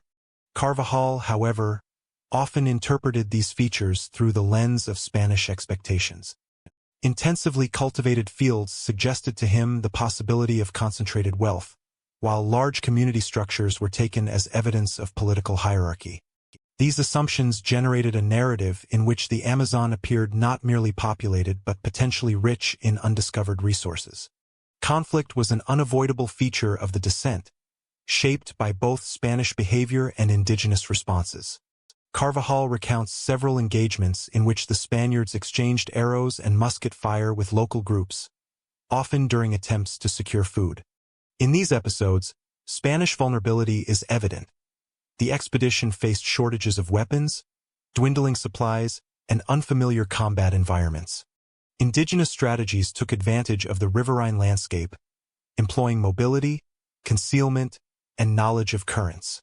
The Spaniards' limited understanding of the geography made them dependent on the river's flow, leaving them exposed to ambush at bends or narrow passages. These encounters should not be interpreted simply as hostile reactions, but as contextually rational efforts by communities to defend their settlements against an unpredictable armed force. As the expedition moved deeper into the central Amazon, Carvajal's narrative often emphasized the scale of the habitation zones. He described dozens of villages, some appearing to extend for kilometers along the riverbanks. While his measurements are imprecise, archaeological surveys support the existence of long, linear settlement patterns along major waterways. In many regions, villages clustered at regular intervals, forming networks linked by trade, kinship ties, and seasonal movements. Carvajal interpreted these networks as evidence of centralized authority, but anthropological research suggests that such systems were decentralized, operating through regional alliances rather than through singular rulers. The chronicler's assumptions nonetheless reinforced the impression that the Amazon supported large populations, thereby sustaining European hopes of discovering wealthy interior realms. By the time the expedition reached the lower Amazon, the men were severely weakened, yet Carvajal's observations continued to shape their expectations. Large river mouths, extensive tidal influences, and the presence of new ecological zones marked the transition into territories no Spaniard had previously recorded. Encounters with coastal groups revealed different subsistence strategies. including the exploitation of brackish water environments and marine resources. Here, Carvajal interpreted diversity of material culture, pottery forms, tools, and ornaments as signs of long-distance trade networks that might connect to inland centers of wealth. His descriptions, though filtered through European assumptions, provided some of the earliest documentation of the cultural mosaic of the Amazonian estuary. The expedition's eventual arrival at the Atlantic marked the completion of a journey few had believed possible. Yet its significance was not limited to the feat of navigation. Carvajal's chronicle circulated rapidly among administrators, historians, and explorers. His references to dense populations, fortified towns, and extensive agriculture were read as indicators of political complexity and potential wealth. These impressions aligned neatly with ongoing Spanish efforts to locate El Dorado and other interior polities rumored to exist beyond the limits of previous expeditions. As a result, the Amazon, once considered an unknown frontier, became a new corridor of expectations, its riverbanks reimagined as pathways leading toward hidden realms. In this way, Orellana's descent did more than chart a river. It redefined the geographical canvas on which the El Dorado narrative was projected. Carvajal's descriptions, shaped by observation, assumption, and the demands of survival, reinforced the belief that the interior of South America contained populous, wealthy societies waiting to be discovered. After Orellana's return, cartographers transformed his observations into new geographic claims.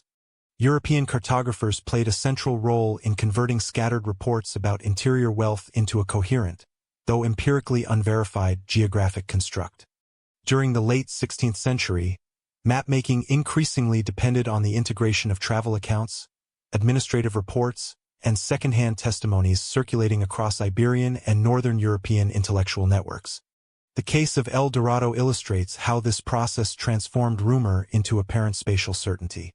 Figures such as Gerardus Mercator, Abraham Ortelius, and Diego Gutiérrez drew from both Spanish chronicles and broader European compilations to position an inland realm labeled variously as Manoa, El Dorado, or the Gilded King within the northeastern quadrant of the South American continent. Their decisions, while often speculative, carried substantial epistemic authority, shaping how states and explorers conceptualized the interior. The term Manoa had circulated in European texts before it appeared firmly on maps. Derived from interpretations of reports concerning the Omagua and other societies encountered indirectly through explorers, Manoa became associated with a putative capital city. This association likely stemmed from the tendency of European chroniclers to translate indigenous descriptions of large settlements or federated groups into singular urban centers, reflecting Old World assumptions about political geography. When Mercator incorporated Manoa into his world map, he placed it near an inland water body later labeled as Lake Parim. This lake, although absent from verifiable hydrological data, became a recurring feature in European cartography. Its presence reflected a broader cartographic inclination to fill geographic voids with hypothetical features when textual accounts suggested their existence. The inclusion of Lake Parim provided a plausible environmental anchor for the imagined city, reinforcing the notion that El Dorado was a fixed location rather than a fluid narrative. Ortelius followed similar conventions. His Theatrum Orbis Terrarum, one of the most influential atlases of the late 16th century, situated Manoa in the northern interior, symbolically central within an otherwise sparsely detailed region. By placing the city near major river systems, Ortelius gave the impression that it formed a node within existing hydrological networks, accessible in principle but remote in practice. The effect was to convert uncertainty into apparent coherence. Even though Ortelius often annotated speculative features cautiously, the visual permanence of the printed map conveyed a stronger message than textual caveats. For many viewers, including merchants, administrators, and future explorers, the presence of Manoa on these maps implied a degree of confirmation, or at least plausible endorsement. Diego Gutiérrez, working under Spanish patronage, offered another influential rendition. His mid-16th century map of the Americas incorporated the emerging consensus of an inland polity associated with significant wealth. Although the map retained large areas of the continent in generalized or decorative form, the placement of Manoa corresponded closely with evolving Spanish expectations. Gutierrez drew from administrative reports transmitted through Seville and Lisbon, which themselves reflected the amalgamation of field accounts, indigenous testimonies, and the interpretive work of colonial officials. Thus, the map represented not a direct transcription of empirical data, but a distilled representation of the prevailing European imaginary regarding the interior. The codification of El Dorado into cartography had several implications for European engagement with South America. First, it created a spatial target that future expeditions could reference. While textual rumors varied in their geographic orientation, maps reduced this variability by selecting one or two plausible placements. As a result, later explorers directed their efforts toward areas where maps suggested the city should be. This dynamic illustrates a feedback loop between cartography and exploration. Maps influenced expedition planning, and expeditions in turn sought to validate or revise cartographic claims. The existence of a lake-bound city in the Guiana Highlands became a working hypothesis grounded not in observed geography but in the mapmaker's reconstructions of textual evidence. Second, the cartographic fixation of El Dorado lent the myth a degree of administrative legitimacy. Crown officials evaluating proposals for expeditions could point to widely circulated maps as corroboration that the search for Manoa was not entirely speculative. Even though some scholars and bureaucrats expressed doubts about the material plausibility of such a city, the recurring appearance of El Dorado in authoritative atlases, especially northern European ones, sustained the assumption that substantial wealth lay concealed inland. The economic motivations associated with the legend, particularly the European desire for gold, further strengthened institutional support for exploratory ventures.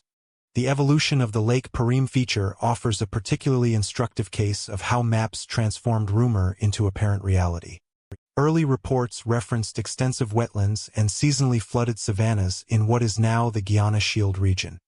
European observers, lacking precise hydrographic knowledge, interpreted these descriptions as references to a large permanent lake.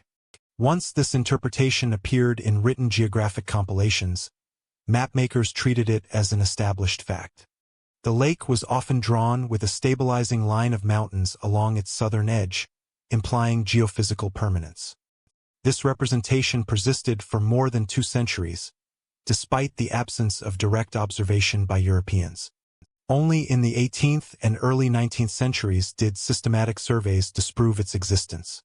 The persistence of Parim in cartography highlights the mechanisms through which uncertainty becomes entrenched.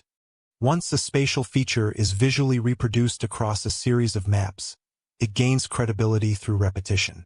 Each mapmaker, encountering the feature in existing maps or textual repositories, may assume its validity and incorporate it with minor adjustments. Over time, the feature acquires a lineage that appears authoritative simply by virtue of its duration in the cartographic record. Manoa, therefore, gained the weight of a cartographic tradition, even though no empirical evidence supported its existence. Another factor influencing the cartographic evolution of El Dorado was the increasing circulation of global atlases among European elites. In a period when geographic knowledge was rapidly expanding, maps were not merely descriptive tools but instruments of statecraft, economic planning, and intellectual prestige. The inclusion of speculative information reflected both the desire to provide comprehensive depictions of the world and the competitive pressures among mapmakers to offer the most complete representations available. In this competitive environment, unverified reports were often incorporated because omission risked suggesting ignorance. Thus, the cartographic placement of Manoa was partly a product of the informational economy of early modern Europe. The authority of maps also affected European interpretations of indigenous testimonies. When explorers returned with new accounts, their descriptions were compared against existing cartographic frameworks. If their reports aligned with established placements, their credibility increased.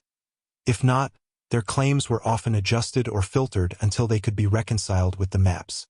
This process further entrenched earlier errors. The map effectively constrained how new information was understood, leading to a circular process in which rumor shaped maps and maps shaped subsequent rumor. The influence of cartographic representation extended into the broader European imagination.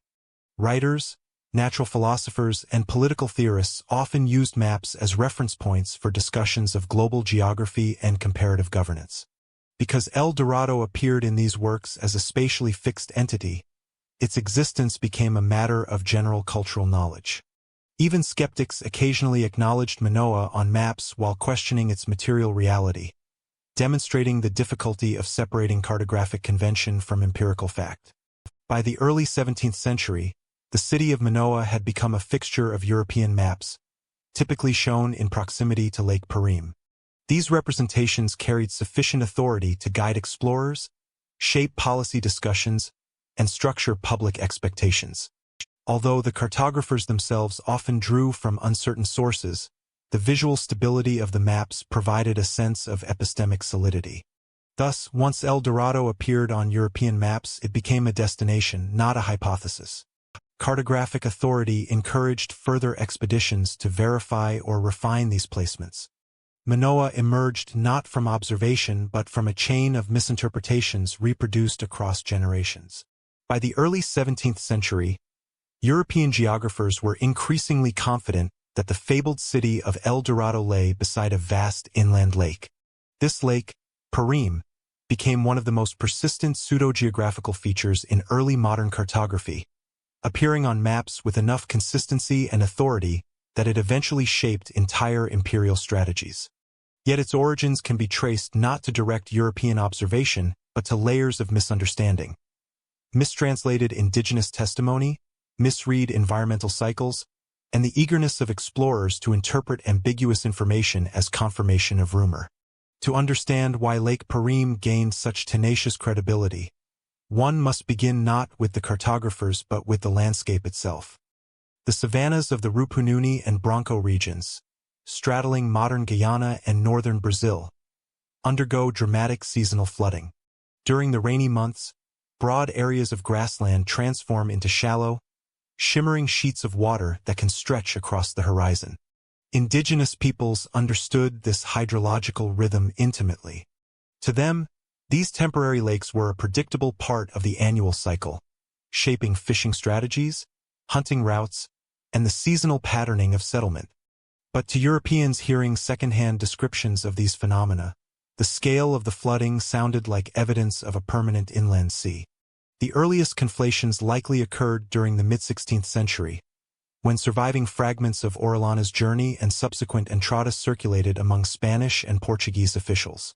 Reports described vast waterways and large settlements, but the geographic relationships between rivers, plains, and hills were rarely precise.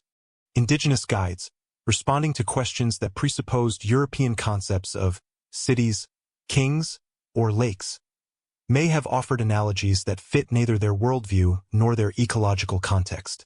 Words for flooded ground or expanse of water were often interpreted as lake. Seasonal encampments or clusters of longhouses could be represented as towns or even capitals. Each layer of translation introduced new distortions. Early modern cartographers, however, seldom hesitated. When Diego Gutiérrez introduced Lake Parim to his monumental 1562 map of the Americas, he embedded it within a network of rivers that appeared to give it geographic coherence. A single imaginative placement became a spatial anchor. Subsequent mapmakers, Gerardus Mercator, Jodocus Hondius, and especially Guillaume Delisle, were reluctant to discard features added by their predecessors, even when conflicting reports emerged. Instead, they refined the outlines, shifting the lake north or west, adjusting its shape, or modifying its associated settlements. The city of Manoa was often drawn near its shores, sometimes as a stylized imperial capital with classical iconography. Crenellated walls, domed palaces, and banners signaling submission or wealth.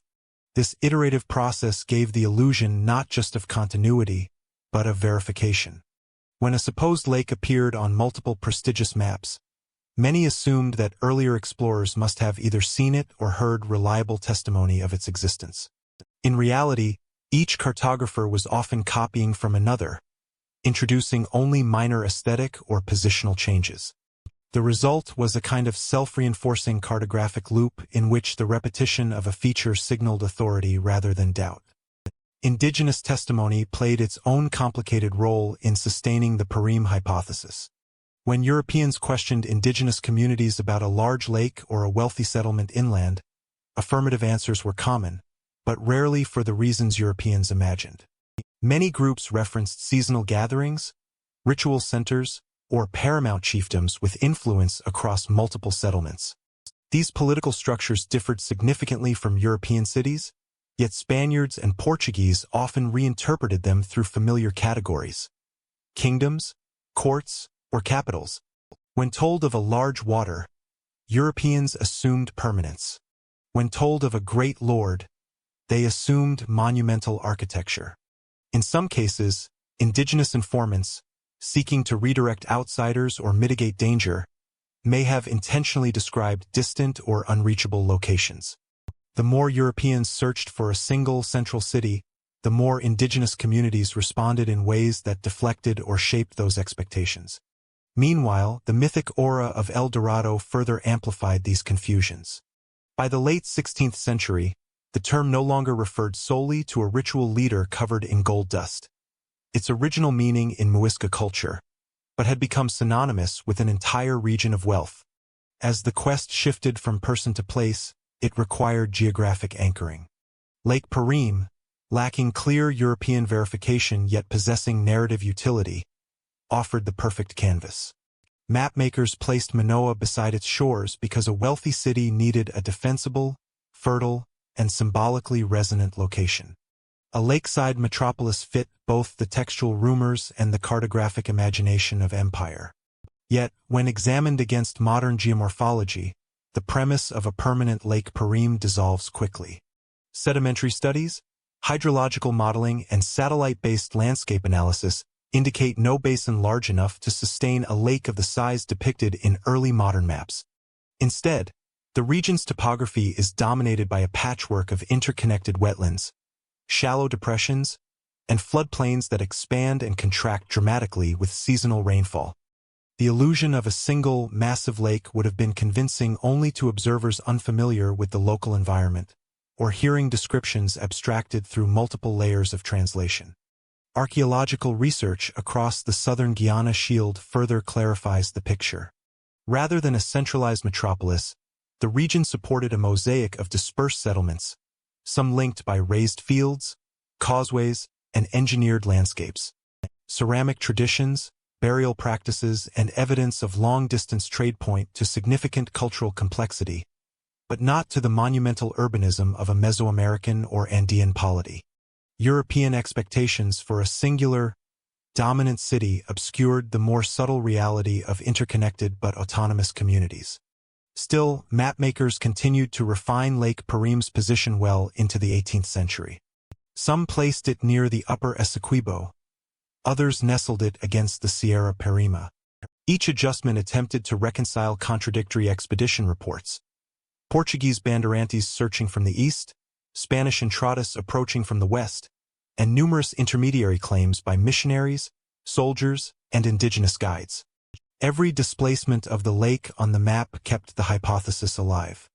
The most influential reinforcement came from the English expedition of Sir Walter Raleigh in 1595 and again in 1617. Raleigh's writings, though notoriously embellished, offered vivid descriptions of a powerful kingdom on a great lake deep in Guyana. His account, especially the claim that the ruler of Manoa possessed extraordinary wealth, became a cornerstone of the English interpretation of the region. Although Raleigh never reached the interior, his narrative carried enough rhetorical confidence that cartographers treated it as a quasi-authoritative source. His descriptions aligned conveniently with the earlier Spanish reports and the already circulating concept of Lake Perim. The city and the lake confirmed each other's existence through textual resonance alone. By the 17th century, European states regularly cited the geography of Lake Perim when justifying new expeditions. Spanish governors in New Granada referenced it when requesting additional funding. Portuguese officials used it to argue for expanded inland patrols. English and Dutch traders invoked it when seeking royal approval for ventures into Guyana. The lake had ceased to be merely a map feature. It had become a strategic proposition, a site where imperial futures might be realized. Only in the late 18th and early 19th centuries, after scientific expeditions such as Alexander von Humboldt's surveys, did Lake Perim finally disappear from mainstream cartography. Explorers with barometers, chronometers, and systematic survey methods verified what indigenous communities had long understood. The region held marshes, rivers, and seasonal lakes, but nothing like the vast inland sea depicted on earlier maps. Manoa likewise faded as a literal city and came to be viewed instead as a cultural amalgam, part ethnographic misunderstanding, part imperial fantasy. In retrospect, Lake Perim is one of the clearest examples of how geographic mythmaking operates across generations. It shows how rumor, once anchored to a map, acquires the authority of place. Each new rendering, each new expedition, and each new retelling adds another layer to the narrative. By the time scholars traced the origins of Lake Perim to misinterpreted environmental cycles, the idea had already shaped centuries of exploration. In the end, the hypothesis of Manoa beside Lake Perim reveals less about the interior of South America than about the interior landscapes of early modern European imagination. It was a geography built not of observation but of expectation, one that persisted because it filled a symbolic need. El Dorado required a stage, and Lake Perim provided it. These cartographic ideas set the stage for state-sponsored expeditions of the 17th century. In the 17th century, the quest for El Dorado became part of a larger contest for control of the Amazon. By the late 16th century, the search for El Dorado had shifted from individual adventurers to a broader framework of state-sponsored exploration, shaped by the geopolitical dynamics of the Iberian empires. Following the formation of the Iberian Union in 1580, when Philip II of Spain assumed the Portuguese crown, the political landscape of South America underwent a significant transformation. Although the Union unified the two crowns under a single monarch, administrative structures remained largely separate, and both Spanish and Portuguese governors maintained autonomous agendas within their respective colonial territories. The Amazon basin, vast, largely unmapped, and reputed to harbor wealth, became a contested frontier where economic, military, and symbolic objectives intersected. Portuguese expeditions sought to secure territorial claims under the Treaty of Tordesillas, 1494, while exploiting natural resources, including precious metals, timber, and potential inland trade routes. Spanish authorities, still motivated by prior El Dorado narratives, were similarly invested in exploring tributaries of the Amazon to assert imperial presence and intercept Portuguese expansion. Cartographic representations of Manoa and Lake Perim, widely circulated across Iberian administrative offices, lent apparent plausibility to these incursions, creating a sense of urgency that blended fiscal interest with territorial competition. As a result, the Amazon was no longer simply a river to be traversed. It became a strategic theater where exploration, conquest, and diplomacy intertwined. Among the earliest Iberian ventures during this period was the expedition of Pedro Teixeira, 1620 to 1622. Teixeira, a Portuguese military officer based in Belém, navigated the Amazon from its mouth to Quito, consolidating Portuguese claims and assessing the navigability of the river for sustained commercial use. Contemporary administrative correspondence indicates that Teixeira's journey was justified in part by the search for Manoa, reflecting lingering faith in the El Dorado hypothesis.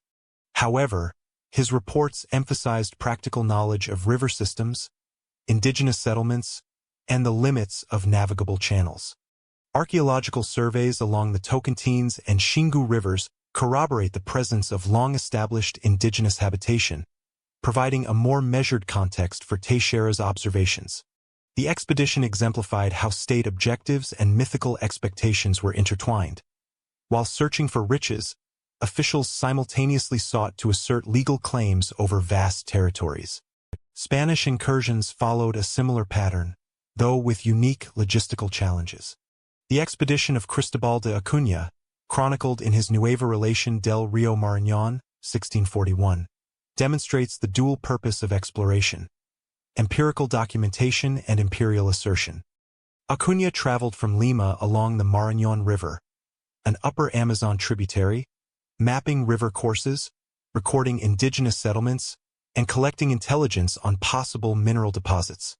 His account repeatedly references prior reports of Manoa, indicating that even decades after Orellana's descent, El Dorado remained a conceptual anchor for strategic planning. Administrative letters from the Viceroy of Peru reveal that Acuña's journey was explicitly authorized to verify reports of populous kingdoms and their wealth, highlighting the extent to which myth shaped official policy. The frontier environment amplified the contest between Spanish and Portuguese actors. Both crowns encountered practical constraints: vast distances, unpredictable river currents, tropical disease, and complex seasonal flooding. Indigenous groups, far from passive, often exploited these conditions to maintain autonomy. They selectively guided, misdirected, or resisted expeditions, as documented by both Teixeira and Acuña. These interactions demonstrate that European rivalries unfolded not in empty space but within a densely networked and politically active indigenous landscape. Control over river access, portages, and trade corridors was as consequential as military presence or ceremonial assertion of authority. Economic motivations, however, remained inseparable from territorial considerations. Spanish authorities hoped that confirming Manoa's existence could secure not only gold but also tributary labor networks, inland trade access, and strategic posts for projecting power along tributaries feeding into the Amazon. Portuguese expeditions, constrained by the limited population of coastal bases, were motivated to secure navigable corridors to the interior for commercial purposes, including the burgeoning extraction of Brazil wood and other commodities. The repeated reference to El Dorado in expedition authorizations illustrates a critical dynamic. Myth and material interest reinforced each other, legitimizing incursions that otherwise might have appeared excessively costly or risky. Diplomatic maneuvering between the crowns was also evident. Even under the Iberian Union, local governors frequently disputed jurisdictional claims along the Amazon's tributaries. Spanish correspondence from Quito demonstrates concern that Portuguese settlements along the lower river could preclude later expansion inland. Portuguese correspondence similarly references Spanish travelers encroaching on claimed areas, emphasizing the need for military reconnaissance. In this context, expeditions ostensibly searching for Manoa served dual purposes. They functioned as reconnaissance missions for imperial administration and as symbolic assertions of sovereignty in a region where precise boundaries were undefined. The persistence of the Manoa hypothesis continued to shape these expeditions' planning and interpretation of evidence. When Teixeira, Acuña, or other explorers encountered large settlements, complex social organization, or evidence of craft specialization, reports routinely framed these findings as potential indicators of a capital city.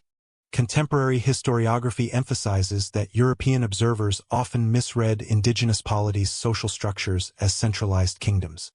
Nonetheless, official reports circulated among Spanish and Portuguese authorities reinforced the assumption that the Amazon contained organized, potentially wealthy centers aligned with earlier expectations of El Dorado. The myth persisted not as an isolated belief but as a shared framework through which empirical observations were interpreted. By the mid-17th century, Iberian expeditions had established the operational patterns for Amazon exploration: riverine navigation paired with overland reconnaissance, attention to seasonal cycles, and reliance on indigenous intermediaries. These practices shaped both short-term military decisions and long-term imperial policy. Even when no evidence of a city of gold materialized, the expeditions reinforced a strategic understanding of the Amazon basin's geography, resources, and population distribution. In other words, the pursuit of El Dorado catalyzed systematic mapping, ethnographic observation, and territorial claims, regardless of whether the city itself existed. Conflicts on the frontier were therefore as much about perception as about material control. Expeditions often interpreted defensive measures by indigenous groups as resistance to centralized authority, when in reality they reflected local social structures and ecological strategies. Similarly, rival claims between Spanish and Portuguese authorities were frequently justified by reference to the same mythical geography. Manoa, Lake Parim, and associated river routes provided a common point of reference through which disputes were articulated and resolved. Cartographic representations, textual narratives, and administrative reports together created a cognitive map of the Amazon that prioritized European interests and projected the legend of El Dorado into actionable policy. In conclusion, the rivalry between Spanish and Portuguese interests in the Amazon during the 17th century illustrates the intersection of imperial ambition, myth, and geographic uncertainty. Expeditions led by Pedro Teixeira, Cristobal de Acuña, and others were motivated simultaneously by the pursuit of El Dorado, resource extraction, and territorial consolidation. Indigenous agency, environmental complexity, and logistical constraints shaped the outcomes. Yet the persistent idea of a wealthy inland city provided conceptual cohesion for otherwise disparate ventures. On the frontier of the Amazon, exploration, competition, and cartographic imagination were inseparable, setting a pattern that would continue into subsequent centuries. Conflicts on the frontier shaped subsequent expeditions and redefined their objectives. Missionary accounts replaced speculation with systematic observation, challenging the foundations of the Manoa narrative. By the early 17th century, the Amazon basin had become a focus not only for Iberian military and exploratory expeditions but also for missionary activity, particularly from Jesuit and Franciscan orders. These religious agents sought to convert indigenous populations, establish stable settlements, and mediate relations between colonial authorities and local communities. While their primary goal was spiritual, the documentation generated by these missions had profound implications for geographic knowledge. Missionaries recorded extensive ethnographic, linguistic, and demographic data that would increasingly undermine the plausibility of a centralized, wealthy city such as Manoa. Jesuit missions, beginning in the upper Amazon and along major tributaries such as the Marañón, Ucayali, and Negro rivers, produced systematic accounts of settlement patterns, resource distribution, and social organization. Chroniclers like Cristobal de Acuña, who initially participated in exploration campaigns, and later figures such as Samuel Fritz and Burnaby Cobo, provided detailed observations of riverine communities. Acuña's Nueva Relación del Río Marañón, 1641, documented the diversity of settlements along the upper Amazon, noting that they were small, dispersed villages often comprising longhouses occupied by extended kin groups rather than centralized polities. In his descriptions, populations were localized, and leadership structures were limited to village or regional chiefs, contradicting prior European notions of large, hierarchical kingdoms. Fritz, a Jesuit priest active along the upper Amazon and Rio Negro in the late 17th and early 18th centuries, produced remarkably detailed maps and ethnographies. His cartographic efforts combined direct observation with information from indigenous informants, capturing seasonal movement patterns, trade routes, and riverine topography. Importantly, Fritz noted the extensive linguistic and cultural heterogeneity among neighboring communities. Villages along the same river often spoke unrelated languages and maintained independent social institutions. These observations suggested that what earlier chroniclers had interpreted as a single kingdom was in reality a mosaic of small, autonomous societies. Fritz's maps, while still including speculative elements, provided some of the most precise depictions of settlements, river courses, and natural features available to Europeans. Burnaby Cobo, a Spanish missionary and chronicler, similarly contributed ethnographic data, particularly in his Historia del Nuevo Mundo, 1653 to 1657. Cobo cataloged religious practices, subsistence strategies, and trade networks across multiple Amazonian river basins. He observed that gold was present primarily in small ornaments acquired through interregional exchange rather than in the quantities implied by Manoa legends. Trade was extensive, but it involved reciprocal exchange among riverine groups, not centralized accumulation. These accounts directly challenged European assumptions that wealth could be concentrated in a single polity.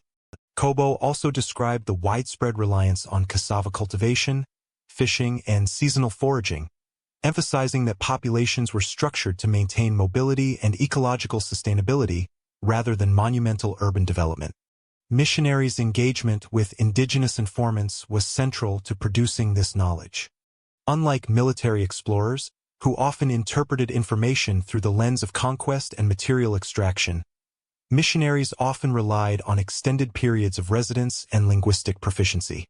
Learning local languages allowed Jesuits and Franciscans to record oral histories, genealogies, and local ecological knowledge. Such immersion provided nuanced insight into settlement hierarchies, ritual centers, and regional interactions. For example, Fritz's work included accounts of seasonal gathering points and ceremonial plazas, which Spanish explorers had previously misinterpreted as permanent capitals. These detailed observations revealed that settlement and ceremonial organization were context-dependent, shaped by flood cycles, agricultural schedules, and intergroup diplomacy. The cumulative effect of missionary documentation was a gradual recalibration of European expectations. Reports no longer described singular, densely populated cities but rather networks of smaller, semi-independent communities distributed along tributaries and floodplains. Jesuit missionaries emphasized that even the largest settlements, often hosting several hundred inhabitants, were modest in scale compared to European urban standards. This directly countered the Manoa hypothesis, demonstrating that the Amazon's cultural landscape was incompatible with the existence of a concentrated, highly wealthy capital city. Missionaries also provided critical clarification regarding the hydrological and geographic context. Observations of seasonal flooding, river morphology, and the limits of navigability contradicted earlier claims of a permanent lake Parim capable of sustaining a metropolis. Samuel Fritz's repeated surveys highlighted the erratic nature of river courses, seasonal inundation of savannas, and the practical limits of river transport. These insights further undermined the conceptual foundation for placing Manoa on the shores of a large, permanent inland lake. Contemporary cartographers began incorporating these corrections, producing maps with more accurate river networks, even as speculative features persisted. Ethnography contributed to reinterpreting prior expedition reports. Jesuit observations demonstrated that indigenous communities practiced localized craft production, subsistence agriculture, and small-scale metallurgy. Gold artifacts were often ritual or decorative, acquired through trade rather than centralized extraction. Missionary records indicate that the objects Europeans encountered, gold ornaments, copper tools, and shell beads, circulated along extended exchange networks, creating the appearance of wealth concentrated in specific locales. European misinterpretation of these exchange patterns had fueled the Manoa narrative, and missionary ethnography provided empirical evidence to correct these assumptions. Yet missionaries' accounts did not completely dispel belief in El Dorado. While they documented a fragmented and heterogeneous Amazon, the legend's persistence reflects the cognitive and political inertia of early modern European imagination. Cartographic depictions, prior investment in exploration, and the desire for imperial prestige continued to sustain the idea of a wealthy inland city. Missionary data challenged the scale and centralization implicit in the myth but rarely eliminated the notion entirely, especially in reports circulated to metropolitan authorities who remained invested in the economic promise of inland conquest. The contributions of Jesuits and Franciscans also illustrate the broader role of systematic observation in early modern knowledge production.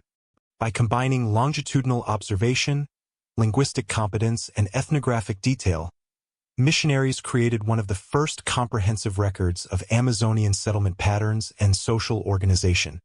Their work demonstrates that rigorous empirical methods could directly contest widely held legends. The methodological contrast between missionaries and explorers highlights a critical epistemic divide. While conquistadors and adventurers prioritized material evidence framed by European expectations, missionaries prioritized long-term documentation, relational understanding, and accurate cultural representation. Missionary records additionally provided guidance for future exploration, mapping, and administration.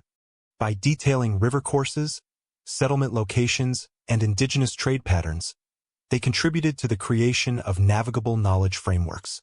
Subsequent European expeditions, both Spanish and Portuguese, increasingly relied on these ethnographic insights to plan travel routes, anticipate seasonal challenges, and avoid unnecessary conflict.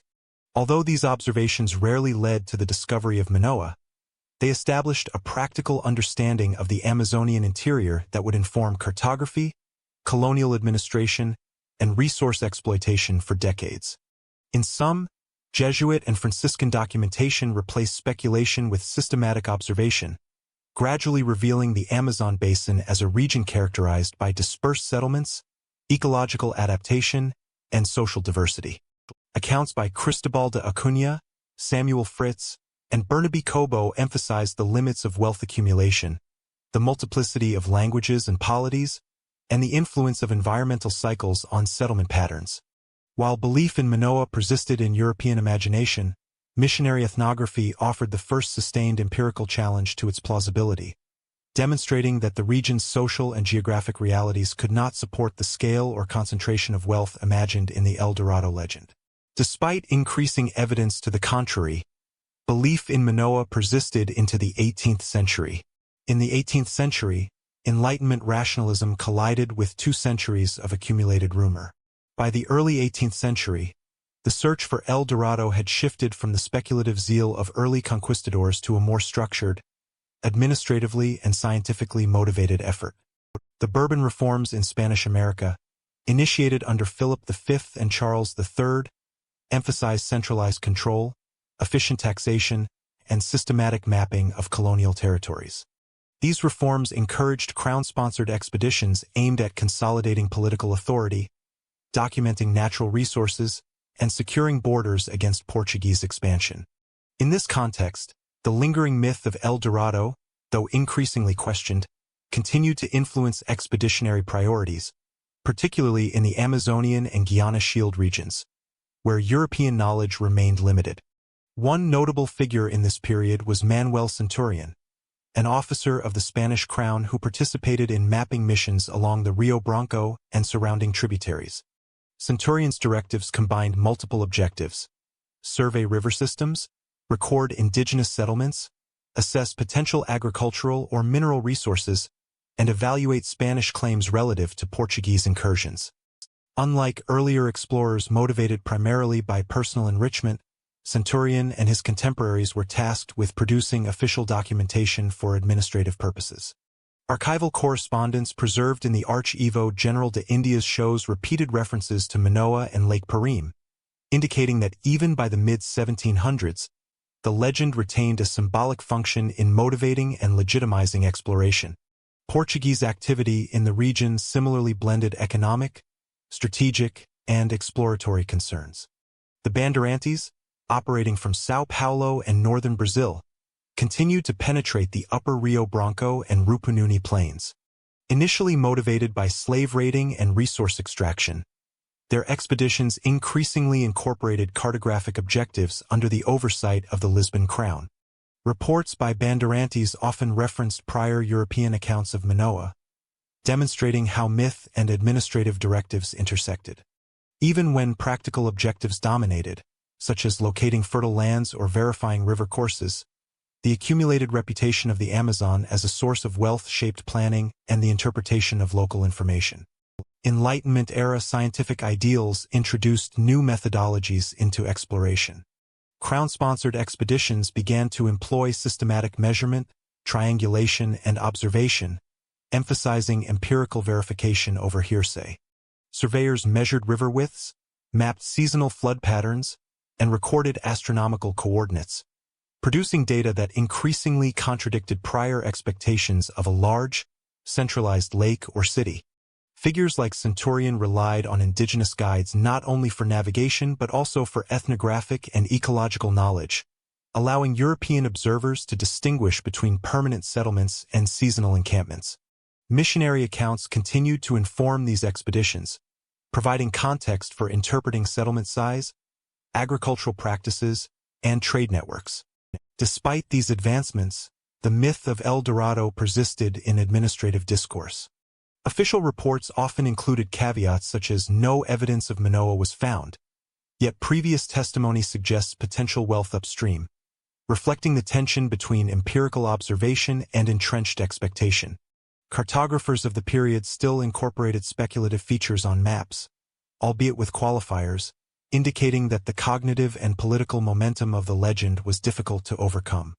The persistence of such representations reveals the broader role of El Dorado as a symbolic locus for territorial claims, rather than simply a literal urban target.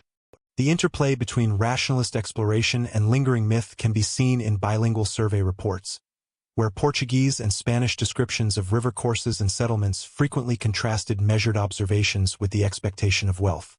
For example, Centurion recorded detailed measurements of tributaries and floodplains along the Rio Branco, while annotating passages with references to indigenous reports of a great city to the north. Such notes reflect both the empirical rigor of Enlightenment-era practice and the enduring influence of centuries of rumor. By documenting both the natural environment and prior claims, these expeditions laid the foundation for modern geographic knowledge, even as they engaged with legendary narratives. Administrative motivations also reinforced logistical constraints. Expeditions required extensive provisioning, coordination with local authorities, and legal authorization from the Crown. Letters of instruction specify careful preparation for navigating seasonal rivers, establishing temporary posts, and avoiding conflict with indigenous populations. Unlike earlier, more improvisational attempts, these ventures adhered to bureaucratically determined routes and timelines, which limited the possibility of wandering in search of unverified wealth. Paradoxically, while the organizational structure of Bourbon-era expeditions enhanced efficiency, it also constrained imaginative engagement with the El Dorado myth, forcing explorers to reconcile legend with practical observation. Cartography remained a key tool in this rationalist turn. Maps produced under Centurion and other surveyors retained features like Lake Parim and Manoa, but with new annotations indicating uncertainty. Where 17th-century maps depicted lakes and cities with definitive outlines, 18th-century charts employed dashed lines, question marks, or references to seasonal flooding. These conventions indicate an emerging epistemic skepticism, reflecting a broader scientific critique of inherited knowledge. The transformation of cartography from declarative to probabilistic representation demonstrates how administrative priorities and Enlightenment ideals converged to gradually undermine earlier exaggerations. The role of indigenous intermediaries in this period remained critical. Guides provided not only navigation but also local environmental knowledge, including seasonal river levels, soil fertility, and settlement locations. Their testimony increasingly allowed European observers to distinguish between mythic expectation and empirical reality, highlighting differences between resource distribution, settlement size, and mobility patterns. Administrative records emphasized that indigenous informants were treated as essential sources for scientific verification rather than merely channels for rumor, representing a subtle but important shift in exploration methodology. By the mid-18th century, a pattern had emerged. The combination of administrative oversight, systematic measurement, and ethnographic observation had produced a more accurate understanding of the Amazon basin, while the symbolic allure of El Dorado persisted in official correspondence and maps. Although no expedition found the legendary city, the quest prompted significant improvements in geographic knowledge, including detailed hydrographic surveys, topographic mapping, and clarification of ecological zones. Scholars today recognize that the pursuit of myth catalyzed the development of modern Amazonian cartography. This final phase of Crown-sponsored exploration demonstrates a nuanced historical tension. Rationalist, bureaucratically organized expeditions increasingly prioritized verifiable data over rumor. Nevertheless, lingering belief in Manoa shaped expedition goals, funding allocation, and interpretive frameworks. The Enlightenment did not immediately erase the legend. Instead, it reframed it within a context of scientific inquiry, logistical planning, and administrative oversight. By juxtaposing empirical observation with the weight of 2 centuries of accumulated expectation, these efforts illustrate how myths can persist, evolve, and interact with emerging knowledge systems. These efforts marked the end of large-scale searches, but the myth endured. By the late 1700s, careful measurement replaced 2 centuries of speculation. By the latter half of the 18th century, Enlightenment-era expeditions and scientific scrutiny had begun to systematically challenge the long-standing assumption of a centralized city of gold in the Amazon basin. The cumulative effect of hydrographic surveys, ethnographic observation, and early geological study demonstrated that prior cartographic representations, most notably those depicting Lake Perim and the city of Manoa, were the result of cumulative misinterpretation rather than empirical observation. Cartographers, explorers, and natural philosophers increasingly relied on direct measurement and triangulation, gradually displacing inherited rumor with verifiable data. One pivotal figure in this process was Charles-Marie de La Condamine, the French geographer and naturalist who traveled the Amazon in the 1730s. La Condamine's expedition along the lower and middle Amazon, under the auspices of the French Academy of Sciences, combined astronomical measurements, river profiling, and ethnographic notes. His hydrographic observations demonstrated the absence of a permanent, large inland lake in the Rupununi or Rio Branco regions, showing instead a complex system of seasonal floodplains and distributaries. La Condamine meticulously recorded river depths, current velocities, and seasonal changes, providing empirical evidence that undermined assumptions about the geography implied by maps of Manoa and Lake Perim. His reports, widely circulated in European scientific societies, marked a decisive methodological shift from anecdotal reporting to measurement-based cartography. Jean-Baptiste Bourguignon d'Anville, the French cartographer, further codified these observations in Europe. Drawing on the reports of La Condamine, Jesuit missionaries, and Iberian explorers, d'Anville produced maps that questioned the physical existence of Lake Perim. Where 17th-century charts depicted a vast lake with a defined city on its shores, d'Anville employed dashed lines, qualifiers, and footnotes indicating uncertainty and seasonal variability. His approach reflected a broader Enlightenment emphasis on probabilistic representation. Rather than erasing the legend entirely, cartography began to signal empirical limitations. The result was a gradual downgrading of Manoa from a known city to a hypothesis requiring verification. Ethnographic and linguistic evidence also played a critical role in challenging the Manoa hypothesis. Reports from missionaries such as Samuel Fritz, along with administrative records compiled under the Bourbon reforms, confirmed the existence of dispersed riverine communities with independent political structures. Seasonal settlements, ceremonial plazas, and intergroup exchange networks had previously been misinterpreted as urban concentration by European explorers. Linguistic surveys indicated extensive diversity across short distances, contradicting assumptions of a unified polity. These observations, when combined with geological surveys, provided a multidimensional empirical framework for understanding the Amazon, revealing that European expectations of a concentrated capital were incompatible with observable reality. Geological and hydrological studies of the Guiana Shield and Rupununi Plains further clarified misconceptions. Scholars documented the ephemeral nature of seasonal floodplains, demonstrating that rivers and savannas could create temporary expanses resembling large lakes during the rainy season. Early explorers, observing these inundations, had extrapolated the existence of a permanent Lake Perim. Later, systematic measurements of topography and river flow by European surveyors and missionaries confirmed that no such stable body of water existed. These findings helped to reframe Manoa as a mythic projection based on ephemeral environmental phenomena, rather than evidence of a historically real city. Administrative records also reflect a gradual process of discarding the Manoa narrative from official geographic knowledge. Colonial governors, military officials, and Jesuit administrators increasingly excluded references to El Dorado from maps, reports, and correspondence, focusing instead on navigable rivers, settlement patterns, and economic resources. Letters from the Viceroyalty of Peru and the Audiencia of Quito during the 1770s and 1780s indicate that expedition funding was increasingly allocated for practical surveys, boundary demarcation, and mineral prospecting rather than the pursuit of legendary wealth. The myth's persistence in popular imagination contrasted with its diminishing role in bureaucratic and scientific discourse, signaling a transition from legend to historical artifact. The transition from myth to empirical knowledge illustrates the interplay between accumulated rumor and systematic observation. Cartographic representations of Lake Parim and Manoa had persisted for more than 2 centuries due to repetition of early reports, incorporation into European maps, and the interpretive biases of explorers accustomed to assuming centralized authority and urban density. Enlightenment-era methodology challenged these assumptions by emphasizing triangulated measurement, longitudinal observation, and critical evaluation of sources.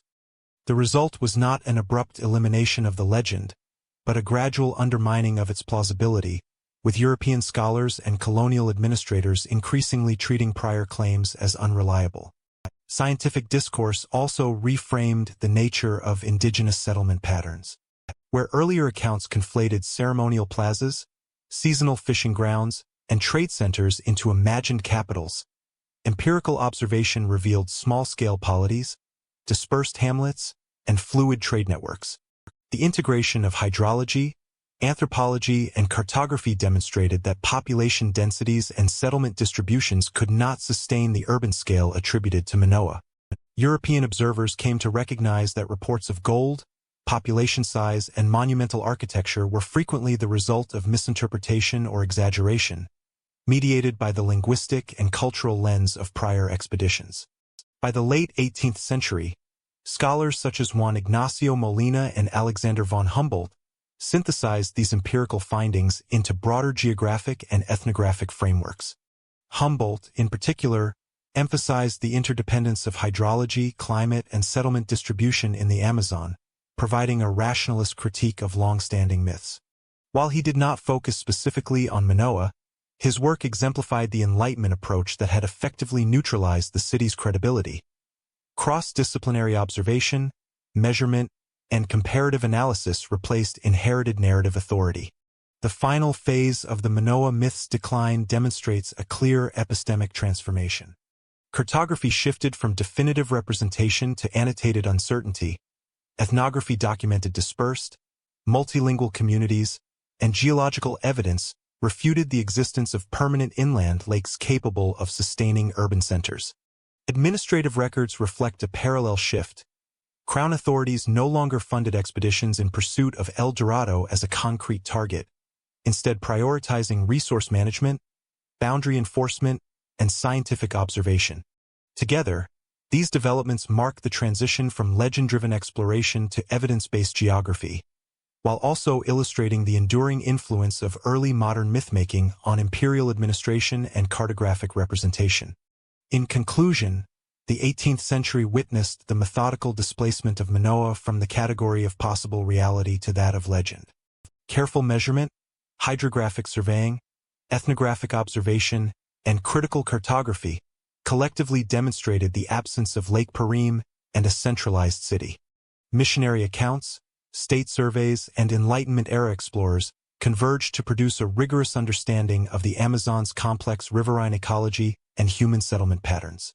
By the century's end, references to Manoa and El Dorado were largely confined to literary and symbolic contexts, marking the effective conclusion of 2 centuries of geographic speculation.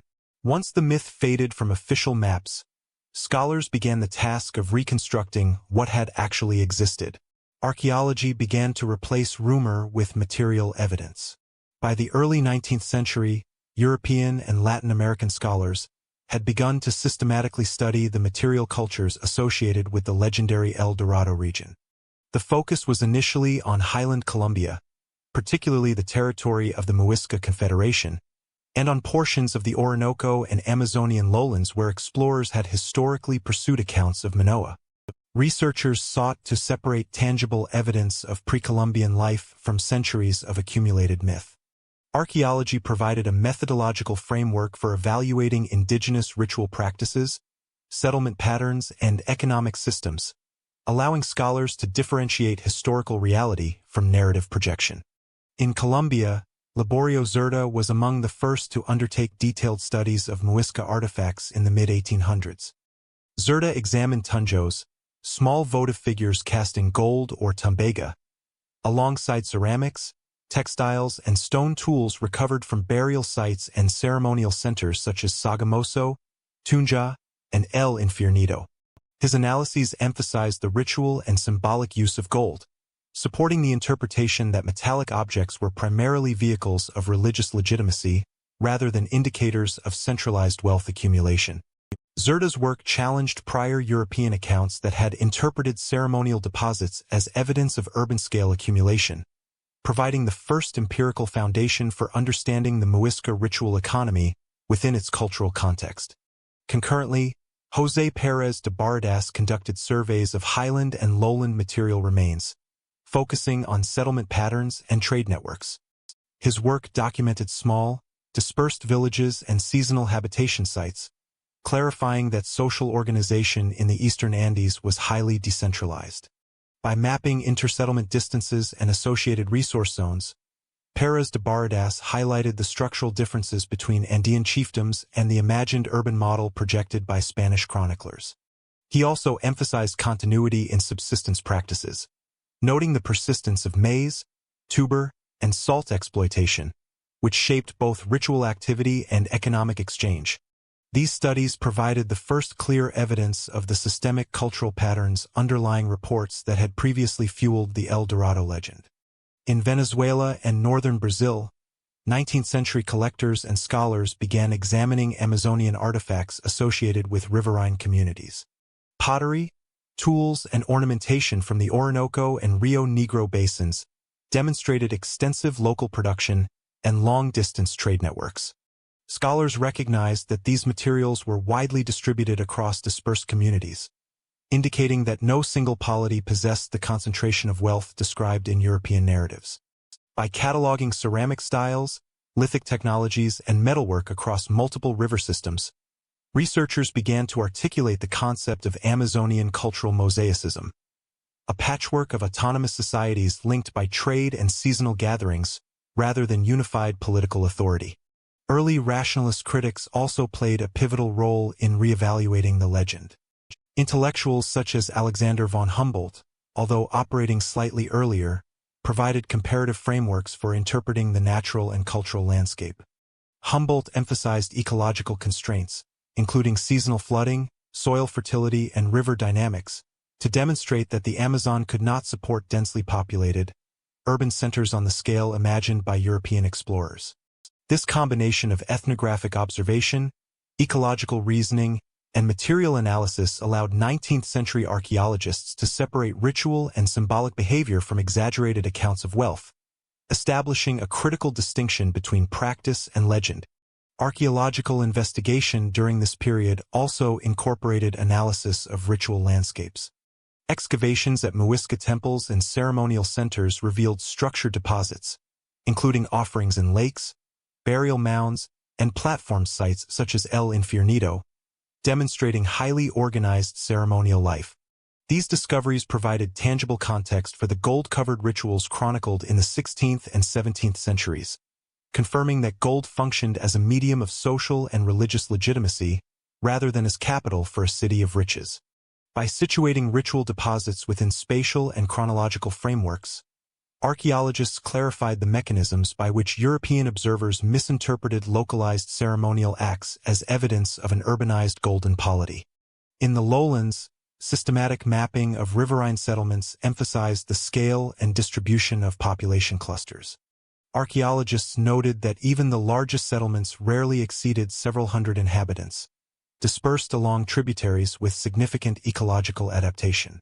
These findings contrasted sharply with early cartographic depictions of Lake Parim and Manoa, revealing the extent to which miscommunication, seasonal flooding, and European expectation had produced the myth.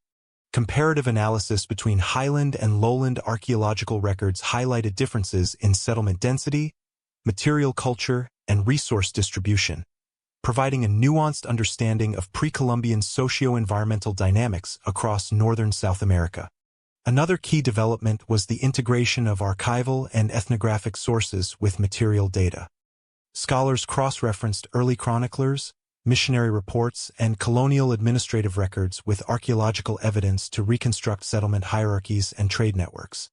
This methodological triangulation allowed researchers to identify the origins of specific misinterpretations. For example, the ceremonial offerings at Lake Guatavita were consistently linked to ritual leadership rather than economic centralization, confirming Zerda's earlier conclusions. Similarly, material remains in the Rupununi and Bronco plains aligned with ethnographic reports of dispersed communities, contradicting the assumption of a single inland metropolis. The 19th century investigation also laid the groundwork for understanding the diffusion of the El Dorado narrative. By tracing the distribution of artifacts, ritual sites, and settlement patterns, researchers demonstrated that Spanish and Portuguese explorers had consistently misinterpreted the material culture they encountered. Gold, pottery, and trade goods were widely exchanged across ecological zones, creating apparent concentrations that European observers construed as urban wealth. These studies illustrated the interplay between indigenous agency, environmental adaptation, and European cognitive frameworks in producing the myth. In summary, early archaeological investigations in Colombia, Venezuela, and Brazil provided the first empirically grounded framework for evaluating the legend of El Dorado. Work by Laborio Zerda, José Pérez de Baradas, and their contemporaries clarified the ritual, symbolic, and distributive nature of pre-Columbian material culture. Ethnographic integration, settlement surveys, and comparative analysis of highland and lowland societies revealed the decentralized and ecologically adaptive character of Amazonian and Andean polities. The concept of Amazonian cultural mosaicism emerged as a central analytical tool, explaining how dispersed communities, ceremonial practices, and intergroup trade were misread as evidence of a centralized golden city. As evidence accumulated, explanations of the myth's origins grew more precise. Scientific consensus made one point clear: no archaeological pattern matched the scale described in early documents. By the mid-20th century, anthropologists and archaeologists had begun to systematically evaluate the claims surrounding El Dorado and the supposed city of Manoa in light of empirical evidence and regional social organization. The cumulative research of prior centuries, archaeological surveys, ethnographic accounts, and historical documentation had established that both highland and lowland societies were highly decentralized. Building on this foundation, scholars such as Julian Stewart, Betty Meggers, and later regional specialists focused on understanding the ecological, demographic, and cultural limits of Amazonian settlement, demonstrating that no single polity could have produced the scale attributed to Manoa. Julian Stewart's ecological and cultural approach provided a framework for interpreting pre-Columbian Amazonian societies in relation to environmental constraints and adaptive strategies.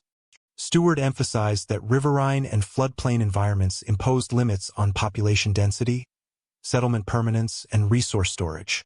Seasonal fluctuations in river levels and soil fertility meant that communities were mobile or semi-sedentary, often relocating according to agricultural and hydrological cycles. These findings directly contradicted historical claims of a large, permanently settled metropolis, showing instead that the Amazon functioned as a network of interlinked small-scale chiefdoms. Betty Meggers further reinforced this perspective through detailed studies of Amazonian archaeology. Her investigations of ceramic typologies, soil use, and settlement distribution provided quantitative evidence of low-density occupation. Meggers argued that the apparent wealth reported by early European explorers, gold ornaments, traded copper, and exotic goods, was concentrated not in cities, but in ceremonial and trade contexts distributed across multiple communities. She emphasized that cultural richness does not necessarily equate to urban scale, highlighting how European assumptions about centralized authority and monumental architecture had misinterpreted dispersed social complexity as the existence of a golden capital. Subsequent anthropological revisions refined these conclusions. Researchers such as Betty Meggers' collaborators, Peter Lorenzo, and regional specialists examined hydrographic, ecological, and settlement data from the Orinoco, Rupununi, and Upper Amazon basins. They confirmed that the environments described in colonial reports could not sustain a city of the magnitude suggested by Manoa accounts. Seasonal inundation, nutrient-poor soils, and limitations on sustainable agriculture collectively demonstrated that permanent large-scale urban settlements were implausible. Settlement patterns instead indicated small chiefdoms with ceremonial centers, often integrated into extensive exchange networks rather than hierarchical empires. Ethnographic studies of surviving Arawakan, Caribbean, and Tupian-speaking groups further clarified these dynamics. Researchers documented social organizations centered on kin-based chiefdoms, ritual authority, and fluid territorial boundaries. These structures facilitated long-distance trade of goods such as cassava, fish, gold ornaments, and ceramics, which European observers often misinterpreted as evidence of urban accumulation. The combination of archaeology, ethnography, and historical text analysis enabled scholars to reconcile discrepancies between early chroniclers' exaggerated descriptions and material reality. Comparative studies also demonstrated that misinterpretation was cumulative. Reports from the 16th and 17th centuries had conflated ritual centers, trading hubs, and temporary gatherings with permanent urban entities. Cartographers and chroniclers then codified these misperceptions into maps and texts that informed subsequent expeditions. By systematically tracing these errors, 20th-century anthropologists were able to deconstruct the myth's historical trajectory, identifying both the empirical basis of specific claims and the points at which European cognitive frameworks amplified rumor into legend. Despite the scholarly consensus, the El Dorado narrative persisted in popular imagination.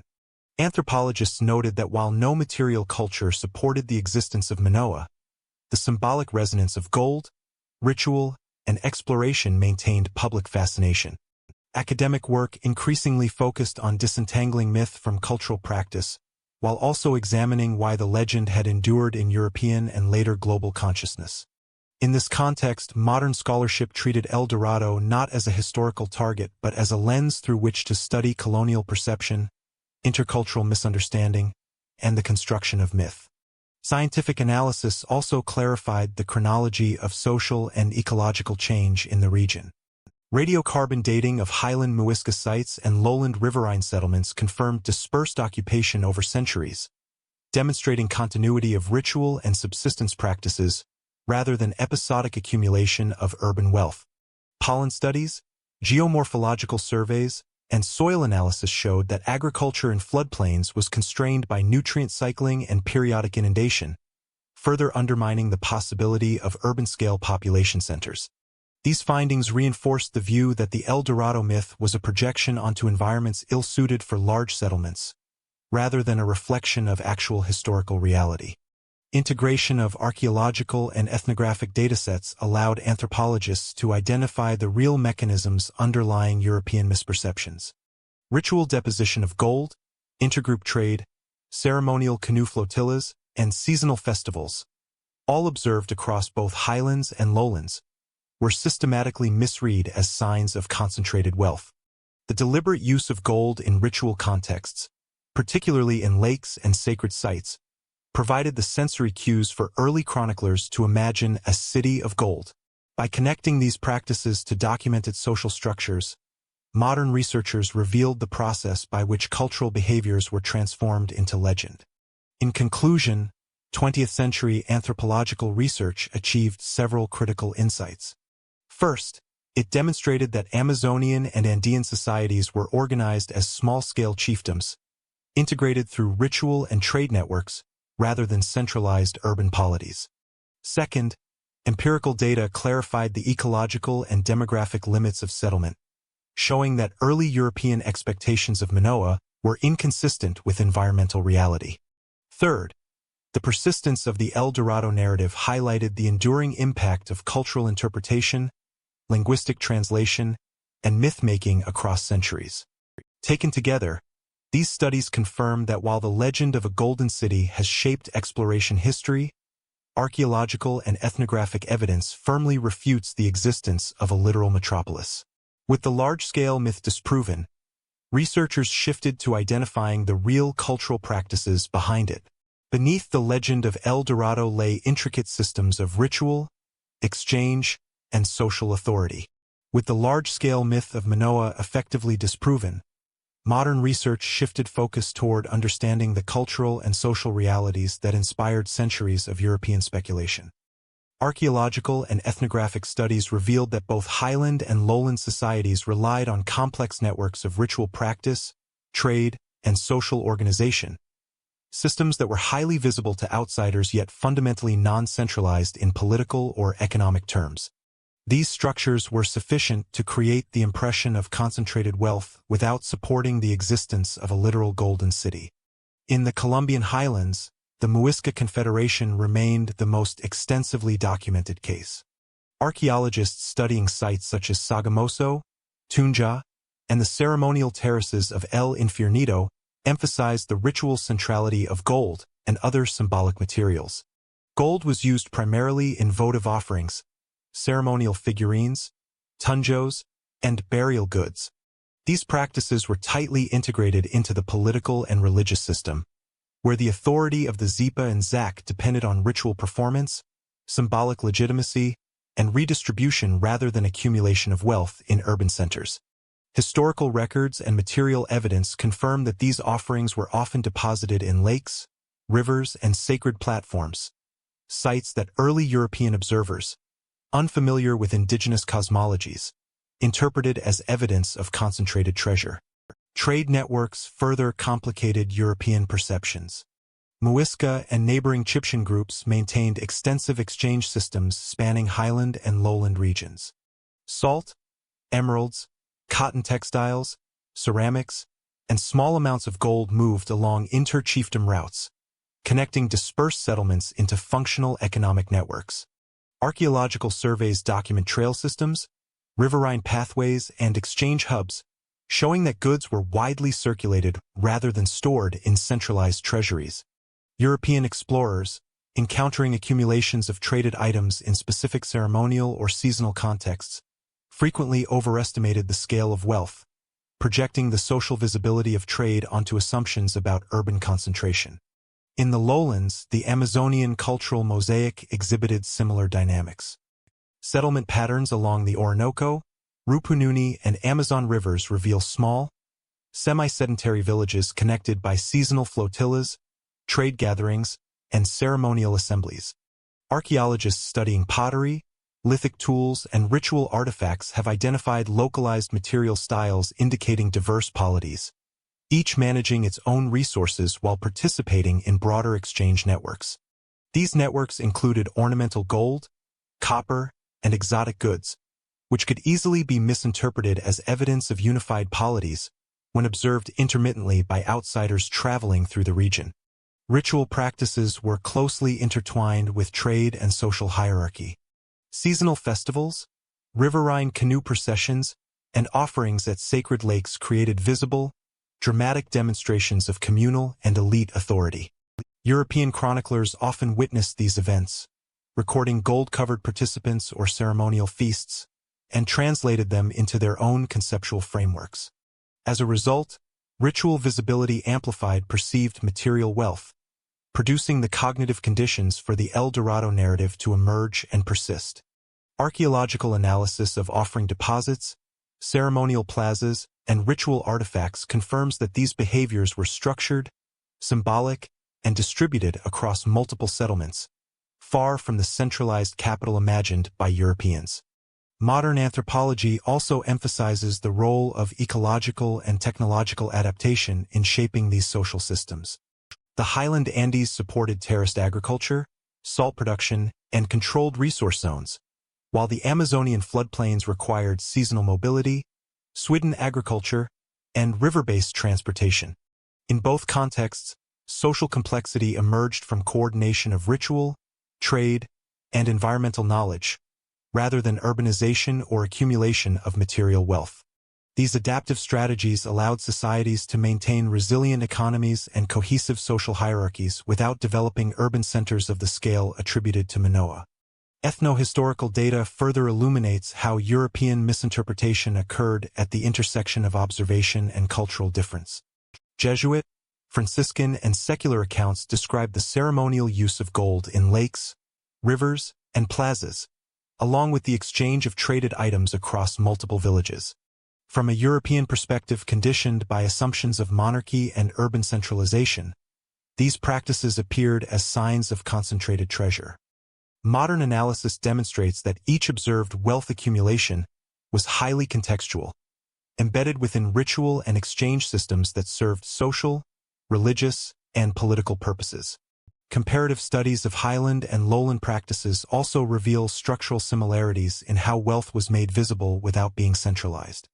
Both regions deployed symbolic materials, gold, feathers, pigments, and pottery, in ritualized ways that created dramatic visual displays. These displays were often temporally and spatially bounded, coinciding with ceremonies, seasonal festivals, and trade gatherings. Archaeologists note that the density of material evidence at these events could mislead casual or short-term observers, generating the impression of large-scale accumulation that did not exist in permanent settlement patterns. The integration of archaeology, ethnography, and historical analysis provides a comprehensive explanation for the endurance of the El Dorado legend. Scholars conclude that the myth did not arise from fabrication alone, but from a systematic misreading of observable cultural practices.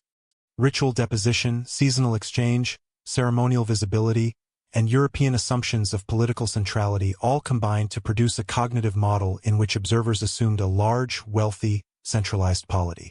Modern research shows that this model is historically inaccurate, yet its persistence illustrates the power of interpretive frameworks in shaping early colonial knowledge. Finally, contemporary studies emphasize that these indigenous societies were complex, adaptive, and highly organized, even in the absence of urban centers comparable to European cities. The Muisca Confederation, Amazonian riverine polities, and other groups demonstrated sophisticated systems of governance, ritual authority, and economic integration. Archaeologists and anthropologists continue to study these systems to reconstruct social dynamics, trade interactions, and ritual life, providing a clearer, evidence-based understanding of the historical foundations behind the El Dorado narrative. The focus has shifted from mythic wealth to real social complexity, revealing how ritual, ecology, and exchange networks produced phenomena that could be misread as legendary urban abundance. With the real mechanisms of ritual and trade understood, the El Dorado legend can now be appreciated as a product of cultural interaction, observation, and misinterpretation, rather than historical reality. The origin of El Dorado lies in a single ceremony, observed secondhand and misunderstood.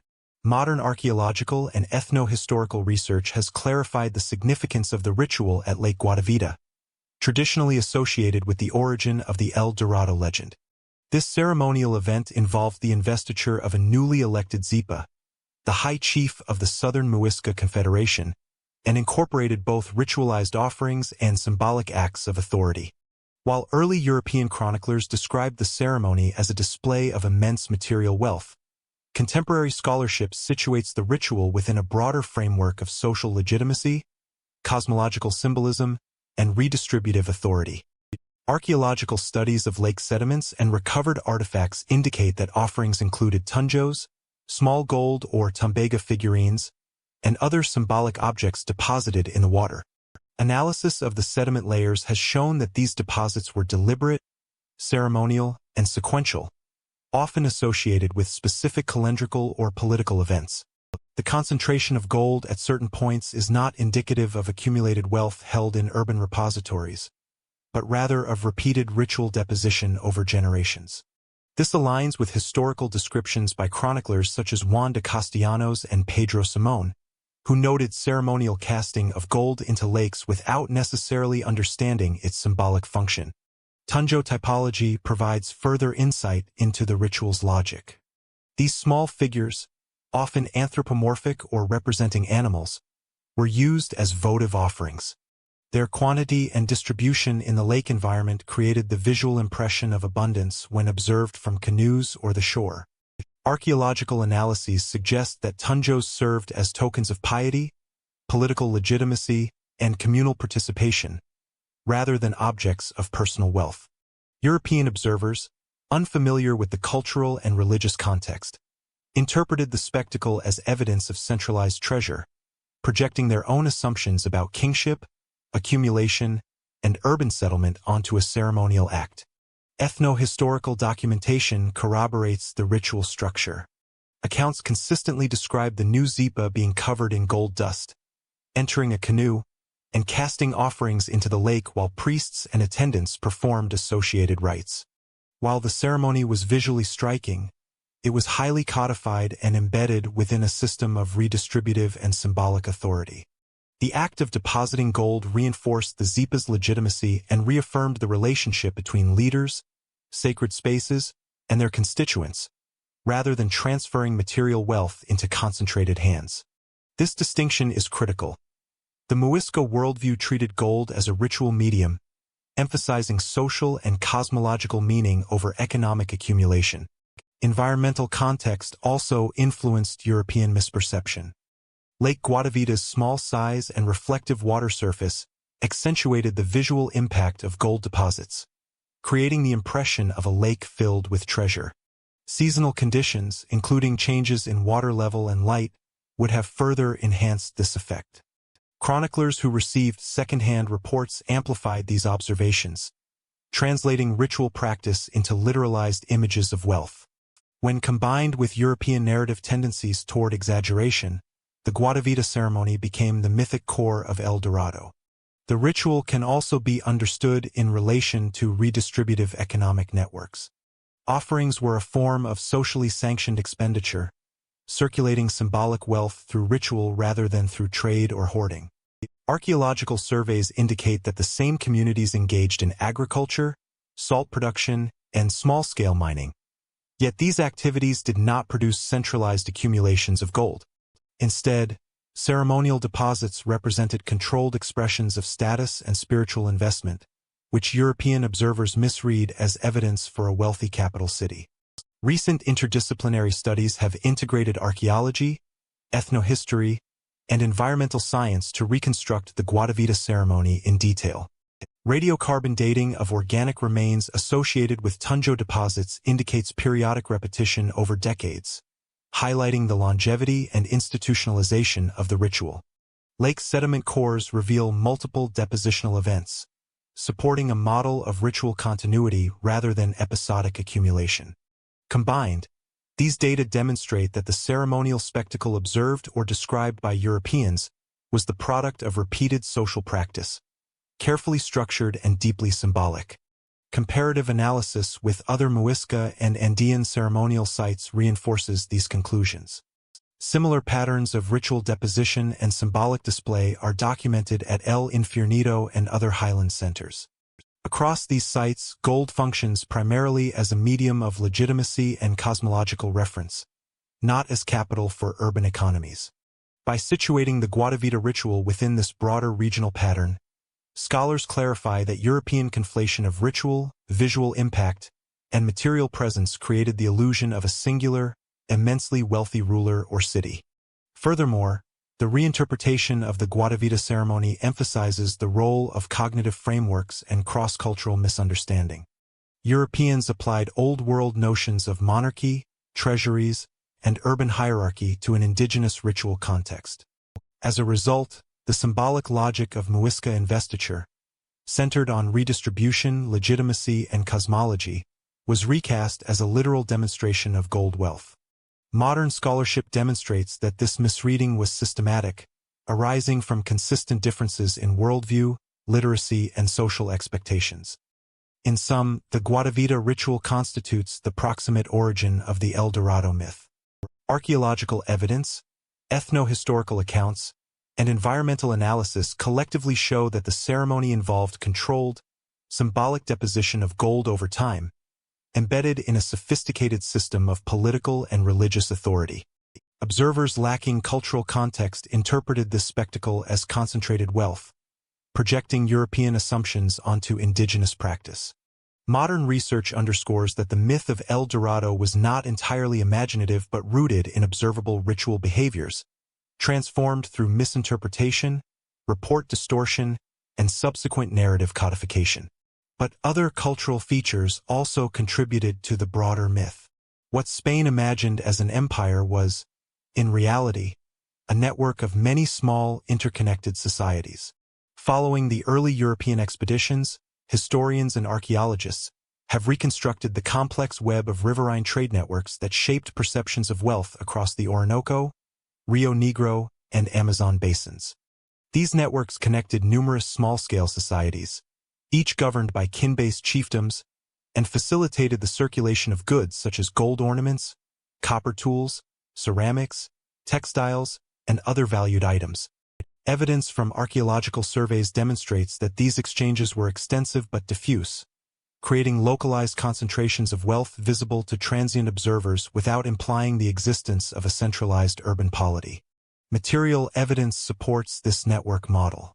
Excavations along tributaries of the Orinoco and Amazon have uncovered metal ornaments, ceremonial items, and imported objects distributed across multiple sites rather than concentrated in a single city. For example, tunjos and small gold artifacts, often associated with ceremonial deposition, appear in varying contexts along navigable rivers. Their presence suggests ritual or prestige usage embedded within exchange systems, rather than storage in a large treasury. The European interpretation of these visible displays as indicators of concentrated wealth directly contributed to the Minoa narrative. Ethno-historical sources corroborate these archaeological findings. Chroniclers documented river chiefs who exercised localized authority, controlled small polities, and mediated intergroup trade. These leaders managed tributary exchange, facilitated ceremonial gatherings, and sometimes coordinated regional alliances. When Spanish explorers observed these leaders' ceremonial displays or encountered clusters of traded goods, they interpreted dispersed displays as urban accumulation. Reports often conflated multiple chiefs' territories into a single imagined polity, which became identified as Minoa on European maps. Further evidence arises from patterns of intergroup contact and mobility. Riverine societies practiced seasonal movement, temporary aggregation for trade fairs, and coordinated ceremonial events. Archaeological studies of settlement distribution, canoe remains, and ceramic typologies indicate that these gatherings produced temporal concentrations of goods. When European observers visited at such times, they misread temporary, event-driven abundance as evidence for a permanent centralized city. The discrepancy between short-term visibility and long-term settlement patterns explains how small, mobile societies could be perceived as forming a single wealthy polity. Metalworking practices further contributed to European misperception. Across the region, small-scale goldsmithing and copperwork produced high-status objects for ritual and exchange. These objects circulated along rivers, often passing through several societies before reaching outsiders. Early chroniclers, encountering multiple iterations of these objects across different groups, sometimes assumed they originated from a single centralized source. The resulting conflation of artifact origin and political authority reinforced the image of Minoa as a substantial urban center. The spatial logic of the river systems also played a role. Navigable tributaries facilitated movement over long distances, connecting otherwise isolated groups. Reports from explorers often aggregated observations along a linear corridor, interpreting spatial continuity as political centralization. In reality, each site maintained independent leadership, but the visual continuity of trade and ritual display along rivers created the illusion of a coherent polity.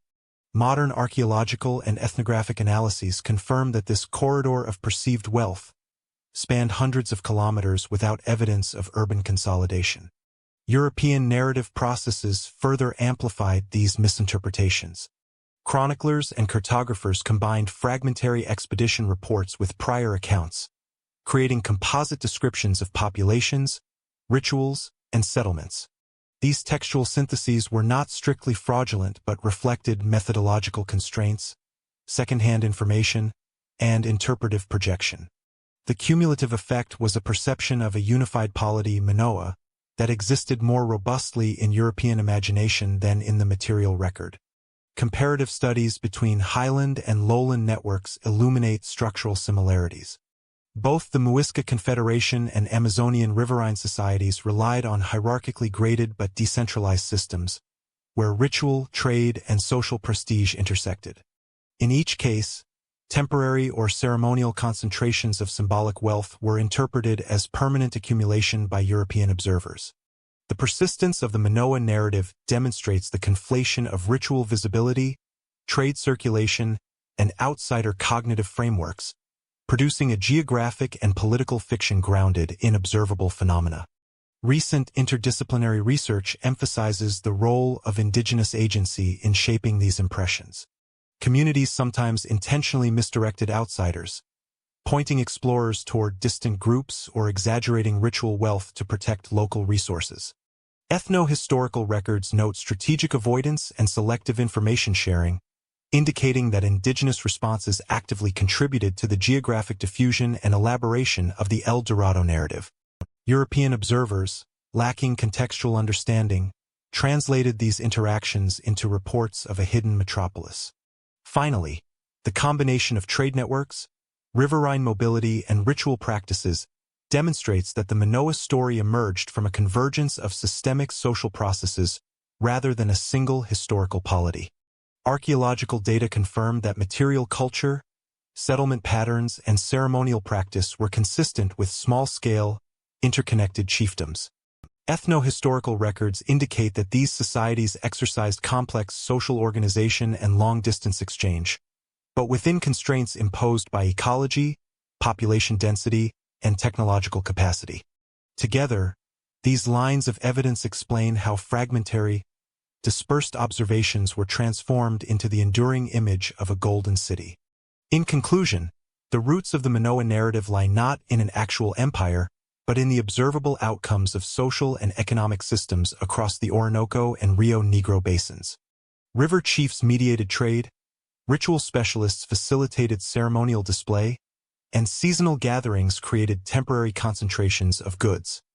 European explorers, guided by preconceptions of monarchy and urbanism, interpreted these phenomena as a singular polity with immense wealth. Modern archaeological and anthropological studies demonstrate that perceived urban concentration was a projection, highlighting the role of misinterpretation, narrative aggregation, and cross-cultural misunderstanding in shaping one of history's most enduring myths. With the historical evidence clarified, the final chapter examines how the legend shaped collective memory. El Dorado survived long after the expeditions ended, not as geography, but as cultural identity. By the 19th century, El Dorado had largely disappeared from practical geographic consideration, yet the legend endured as a cultural and literary touchstone. Colombian and Venezuelan writers, alongside European historians and travelers, increasingly incorporated El Dorado into narratives that linked the Americas' pre-Columbian past with contemporary identity and national consciousness. Rather than focusing on the feasibility of a literal city of gold, these accounts emphasize symbolic and moral dimensions, associating El Dorado with notions of abundance, discovery, and heroic endeavor. The legend became a framework through which societies could articulate connections to their colonial heritage, indigenous roots, and emerging national narratives. In Colombia, 19th-century chroniclers and historians such as Laborio Zerda and later cultural commentators positioned El Dorado within a discourse of colonial memory and nation-building. Zerda's work, in particular, synthesized archaeological observation with literary tradition, highlighting the Muisca ceremonial context, while also recounting the European expeditionary imagination. By framing El Dorado as both historical and mythical, these authors established a narrative that resonated with emerging national pride, linking the struggle of conquistadors and indigenous polities to broader historical consciousness. Venezuelan literary and historical texts performed a similar function. During the early Republican period, writers such as Andrés Bello and Juan Vicente González drew upon the legend to underscore the richness of the continent and the promise of a new national identity. Accounts of European expeditions, indigenous ritual practices, and imagined golden cities were reinterpreted as symbolic markers of cultural inheritance, emphasizing continuity with pre-Columbian achievement rather than the literal pursuit of treasure. By integrating the legend into literary and historical discourse, authors transformed El Dorado from a geographic hypothesis into a mnemonic device for collective memory. European writers and travelers contributed to this process through historiography and literary adaptation. Romantic and Victorian narratives of exploration, popularized in texts by authors such as Alexander von Humboldt and subsequent travel writers, blended empirical observation with imaginative reconstruction. Humboldt, while emphasizing rigorous scientific observation, still noted the persistence of the El Dorado legend in indigenous accounts and European imagination, documenting how the myth survived in social memory despite mounting geographic and ethnographic evidence to the contrary. European literature and cartography reinforced the symbolic weight of El Dorado, creating a transatlantic feedback loop whereby myth informed identity formation in both the Americas and Europe. The legend's endurance is also evident in the growth of tourism and heritage narratives during the 20th century. Archaeological sites such as Sogamoso, Tunja, and Lake Guatavita became points of cultural interest, promoted as physical loci of the historical ritual that inspired the myth. Colombian and Venezuelan institutions curated exhibitions and interpretive materials, highlighting the Muisca ceremonial practices while acknowledging their misrepresentation in the El Dorado narrative. In this context, the legend was reconfigured from a claim about material wealth to a symbol of historical continuity, national pride, and cultural distinctiveness. Academic and cultural analyses have noted that the myth operates as a cultural touchstone linking multiple layers of memory. For instance, Independence-era discourse often referenced the lost riches of pre-Columbian societies as metaphors for potential, aspiration, and resilience. Writers leveraged the tension between myth and reality to craft narratives of nationhood that were simultaneously rooted in history and imagination. This dual function illustrates the enduring power of El Dorado as both mnemonic and symbolic, capable of bridging centuries of political, social, and cultural transformation. Art and literature also played a central role in perpetuating the legend. Paintings, poetry, and novels depicted El Dorado as a site of heroic conquest, adventure, and moral lesson, often blending historical details with imaginative elaboration. These representations reinforced collective memory and public imagination, providing an accessible narrative framework that connected elite historiography with popular cultural understanding. Over time, the myth became a shared referent across social strata, integrated into education, folklore, and media, further embedding it into national consciousness. Modern Colombian and Venezuelan historiography emphasizes that El Dorado's endurance is not a testament to factual accuracy, but to its function as a symbol of continuity and identity. Scholars highlight how the legend provides a narrative through which societies negotiate their colonial heritage, indigenous past, and post-independence nationhood.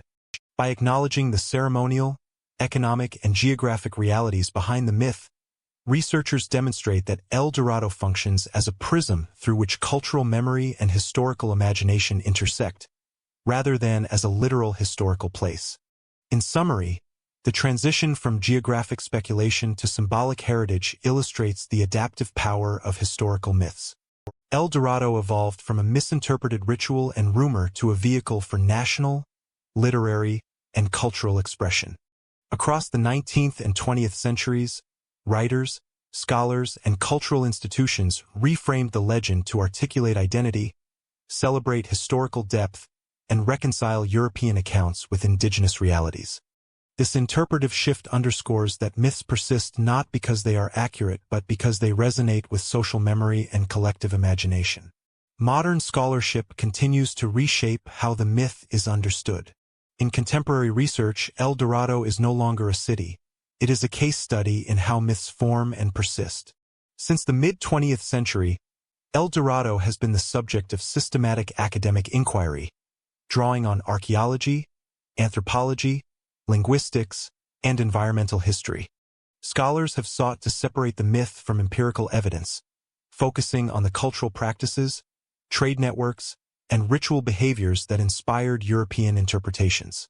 Archaeological surveys in the Colombian highlands and Amazonian lowlands have consistently demonstrated the absence of any urban settlement corresponding to the legendary city of Manoa or a treasury capable of sustaining European expectations of vast wealth. Excavations at ceremonial lakes such as Guatavita, along with surveys of riverine sites in the Orinoco and Rio Negro basins, reveal small-scale, decentralized societies whose apparent wealth was symbolic, relational, and context-dependent, rather than material and centralized. Anthropologists have contextualized the myth within broader patterns of Amazonian and Andean social organization. Ethnographic and historical analyses confirm that riverine and highland chiefdoms operated through redistributive networks, seasonal aggregation, and ritualized exchange. Objects such as tunjos, ceremonial ornaments, and gold-copper artifacts circulated widely as markers of status and religious practice. When European observers encountered these items in transit, they interpreted them as concentrated wealth, projecting old-world models of urbanism and monarchy onto societies that lacked both formal cities and hierarchical empires. Modern scholarship emphasizes that these misperceptions were systemic. They arose from the intersection of indigenous practice, environmental context, and European cognitive frameworks. Linguistic and textual analysis has further clarified the myth's evolution. Early chroniclers recorded the Guatavita ceremony as a gilded man, which over time transformed into El Dorado as a geographic entity. Scholars have traced these textual shifts through Spanish colonial documents, chronicles, and cartographic records, showing how cumulative errors, reinterpretation, and translation contributed to the construction of a persistent geographic myth. Cartographers, influenced by expeditionary reports and European imagination, depicted Manoa and Lake Parim on maps for over 2 centuries, creating the perception of a fixed location that continued to guide exploratory ambitions even when empirical evidence was absent. Environmental history has provided additional insight into the formation and persistence of the myth. Hydrological studies of the Rupununi and Bronco plains demonstrate seasonal flooding patterns that likely inspired European reports of a lake-based city. Archaeological surveys along floodplain terraces reveal temporary settlements and ceremonial deposits, suggesting that visually striking yet ephemeral patterns of settlement and ritual were misread as indications of permanent urban concentration. Combined with the dispersal of metal objects through intergroup trade, these environmental features created conditions conducive to the imaginative projection of wealth, sustaining the myth even as empirical investigation advanced. Modern historiography also addresses the role of indigenous agency and information management. Ethno-historical research indicates that communities often misdirected explorers, provided selective knowledge, or emphasized ritual and ceremonial displays, all of which contributed to the perception of a hidden empire. These practices were strategic, aimed at controlling outsider access and negotiating relationships without direct confrontation. Contemporary scholars highlight that the endurance of the El Dorado narrative reflects the interplay of observation, interpretation, and selective disclosure, rather than simple exaggeration or fabrication by Europeans. The durability of El Dorado in academic and popular consciousness demonstrates the capacity of myth to integrate empirical observation and narrative imagination. Despite clear archaeological evidence to the contrary, the legend continues to capture public attention, providing a case study in the formation, transmission, and persistence of cultural narratives. Research illustrates that myths do not require factual verification to remain influential. Instead, they operate as heuristic structures, shaping expectations, guiding exploration, and influencing social memory. In the case of El Dorado, symbolic wealth, ceremonial performance, and trade visibility coalesced into a transatlantic narrative that persisted for centuries. Furthermore, interdisciplinary studies have clarified which components of the myth correspond to historical reality. Archaeology confirms the ritual use of gold in highland ceremonial lakes, tunjo deposition as an enduring practice, and small-scale metal exchange networks across riverine societies. Ethno-historical accounts corroborate the patterns of seasonal aggregation, intergroup mediation, and ceremonial display that formed the visual and textual basis for European reports. Cartographic and textual scholarship demonstrates how these observations were repeatedly misinterpreted, aggregated, and mapped as evidence of a centralized polity. Thus, while no city of gold existed, the myth reflects genuine cultural and social processes, albeit refracted through centuries of misreading and narrative elaboration. Contemporary scholarship also examines the cultural persistence of the legend. Museums, educational programs, and heritage initiatives in Colombia, Venezuela, and Brazil present El Dorado not as a literal urban center, but as a lens for understanding pre-Columbian ritual, social organization, and colonial encounter. Archaeologists interpret tunjos, ceremonial lakes, and riverine exchange within contextualized frameworks, while historians trace the myth's transformation from report to literary motif. This work situates El Dorado as a durable symbol, illustrating how historical evidence, textual transmission, and imaginative projection intersect to sustain narratives across time. Finally, the study of El Dorado provides a methodological example for integrating multiple disciplinary approaches. Archaeology clarifies material patterns. Anthropology situates them within social practice. Linguistics traces narrative evolution, and environmental history contextualizes perception within ecological realities. Together, these approaches demonstrate how a complex, multi-century myth can be deconstructed while simultaneously acknowledging its impact on exploration, literature, and cultural identity. El Dorado is therefore more than a cautionary tale. It is a research paradigm, exemplifying how scholars can distinguish between observation, interpretation, and imaginative projection. In conclusion, contemporary research confirms that El Dorado was never a city in the literal sense. Instead, it represents the convergence of ritual practice, trade networks, observer misperception, and narrative accumulation. Its persistence illustrates how myths form, spread, and endure, even in the face of systematic empirical scrutiny. Archaeology and ethnography show that Muisca and riverine societies engaged in highly organized ceremonial and exchange practices, while historical documentation explains how European observers transformed these realities into stories of immense wealth. Modern scholarship thereby provides a factually grounded understanding of the legend, situating it within social, environmental, and cognitive frameworks rather than geographic or economic reality. These insights complete the documentary's full arc, from pre-contact rituals to the enduring legacy of one of history's most persistent myths. If you found this journey through history insightful, consider subscribing to Nightfall History for more in-depth explorations of civilizations, empires, and enduring myths from around the world. Enable notifications to follow our chronological and research-driven series, where each episode combines archaeological evidence, historical texts, and scholarly analysis to illuminate the past. You can also share your thoughts in the comments. Which historical myth or lost civilization would you like us to investigate next? Your engagement helps guide our future episodes and contributes to a community of viewers who value clarity, accuracy, and immersive historical storytelling.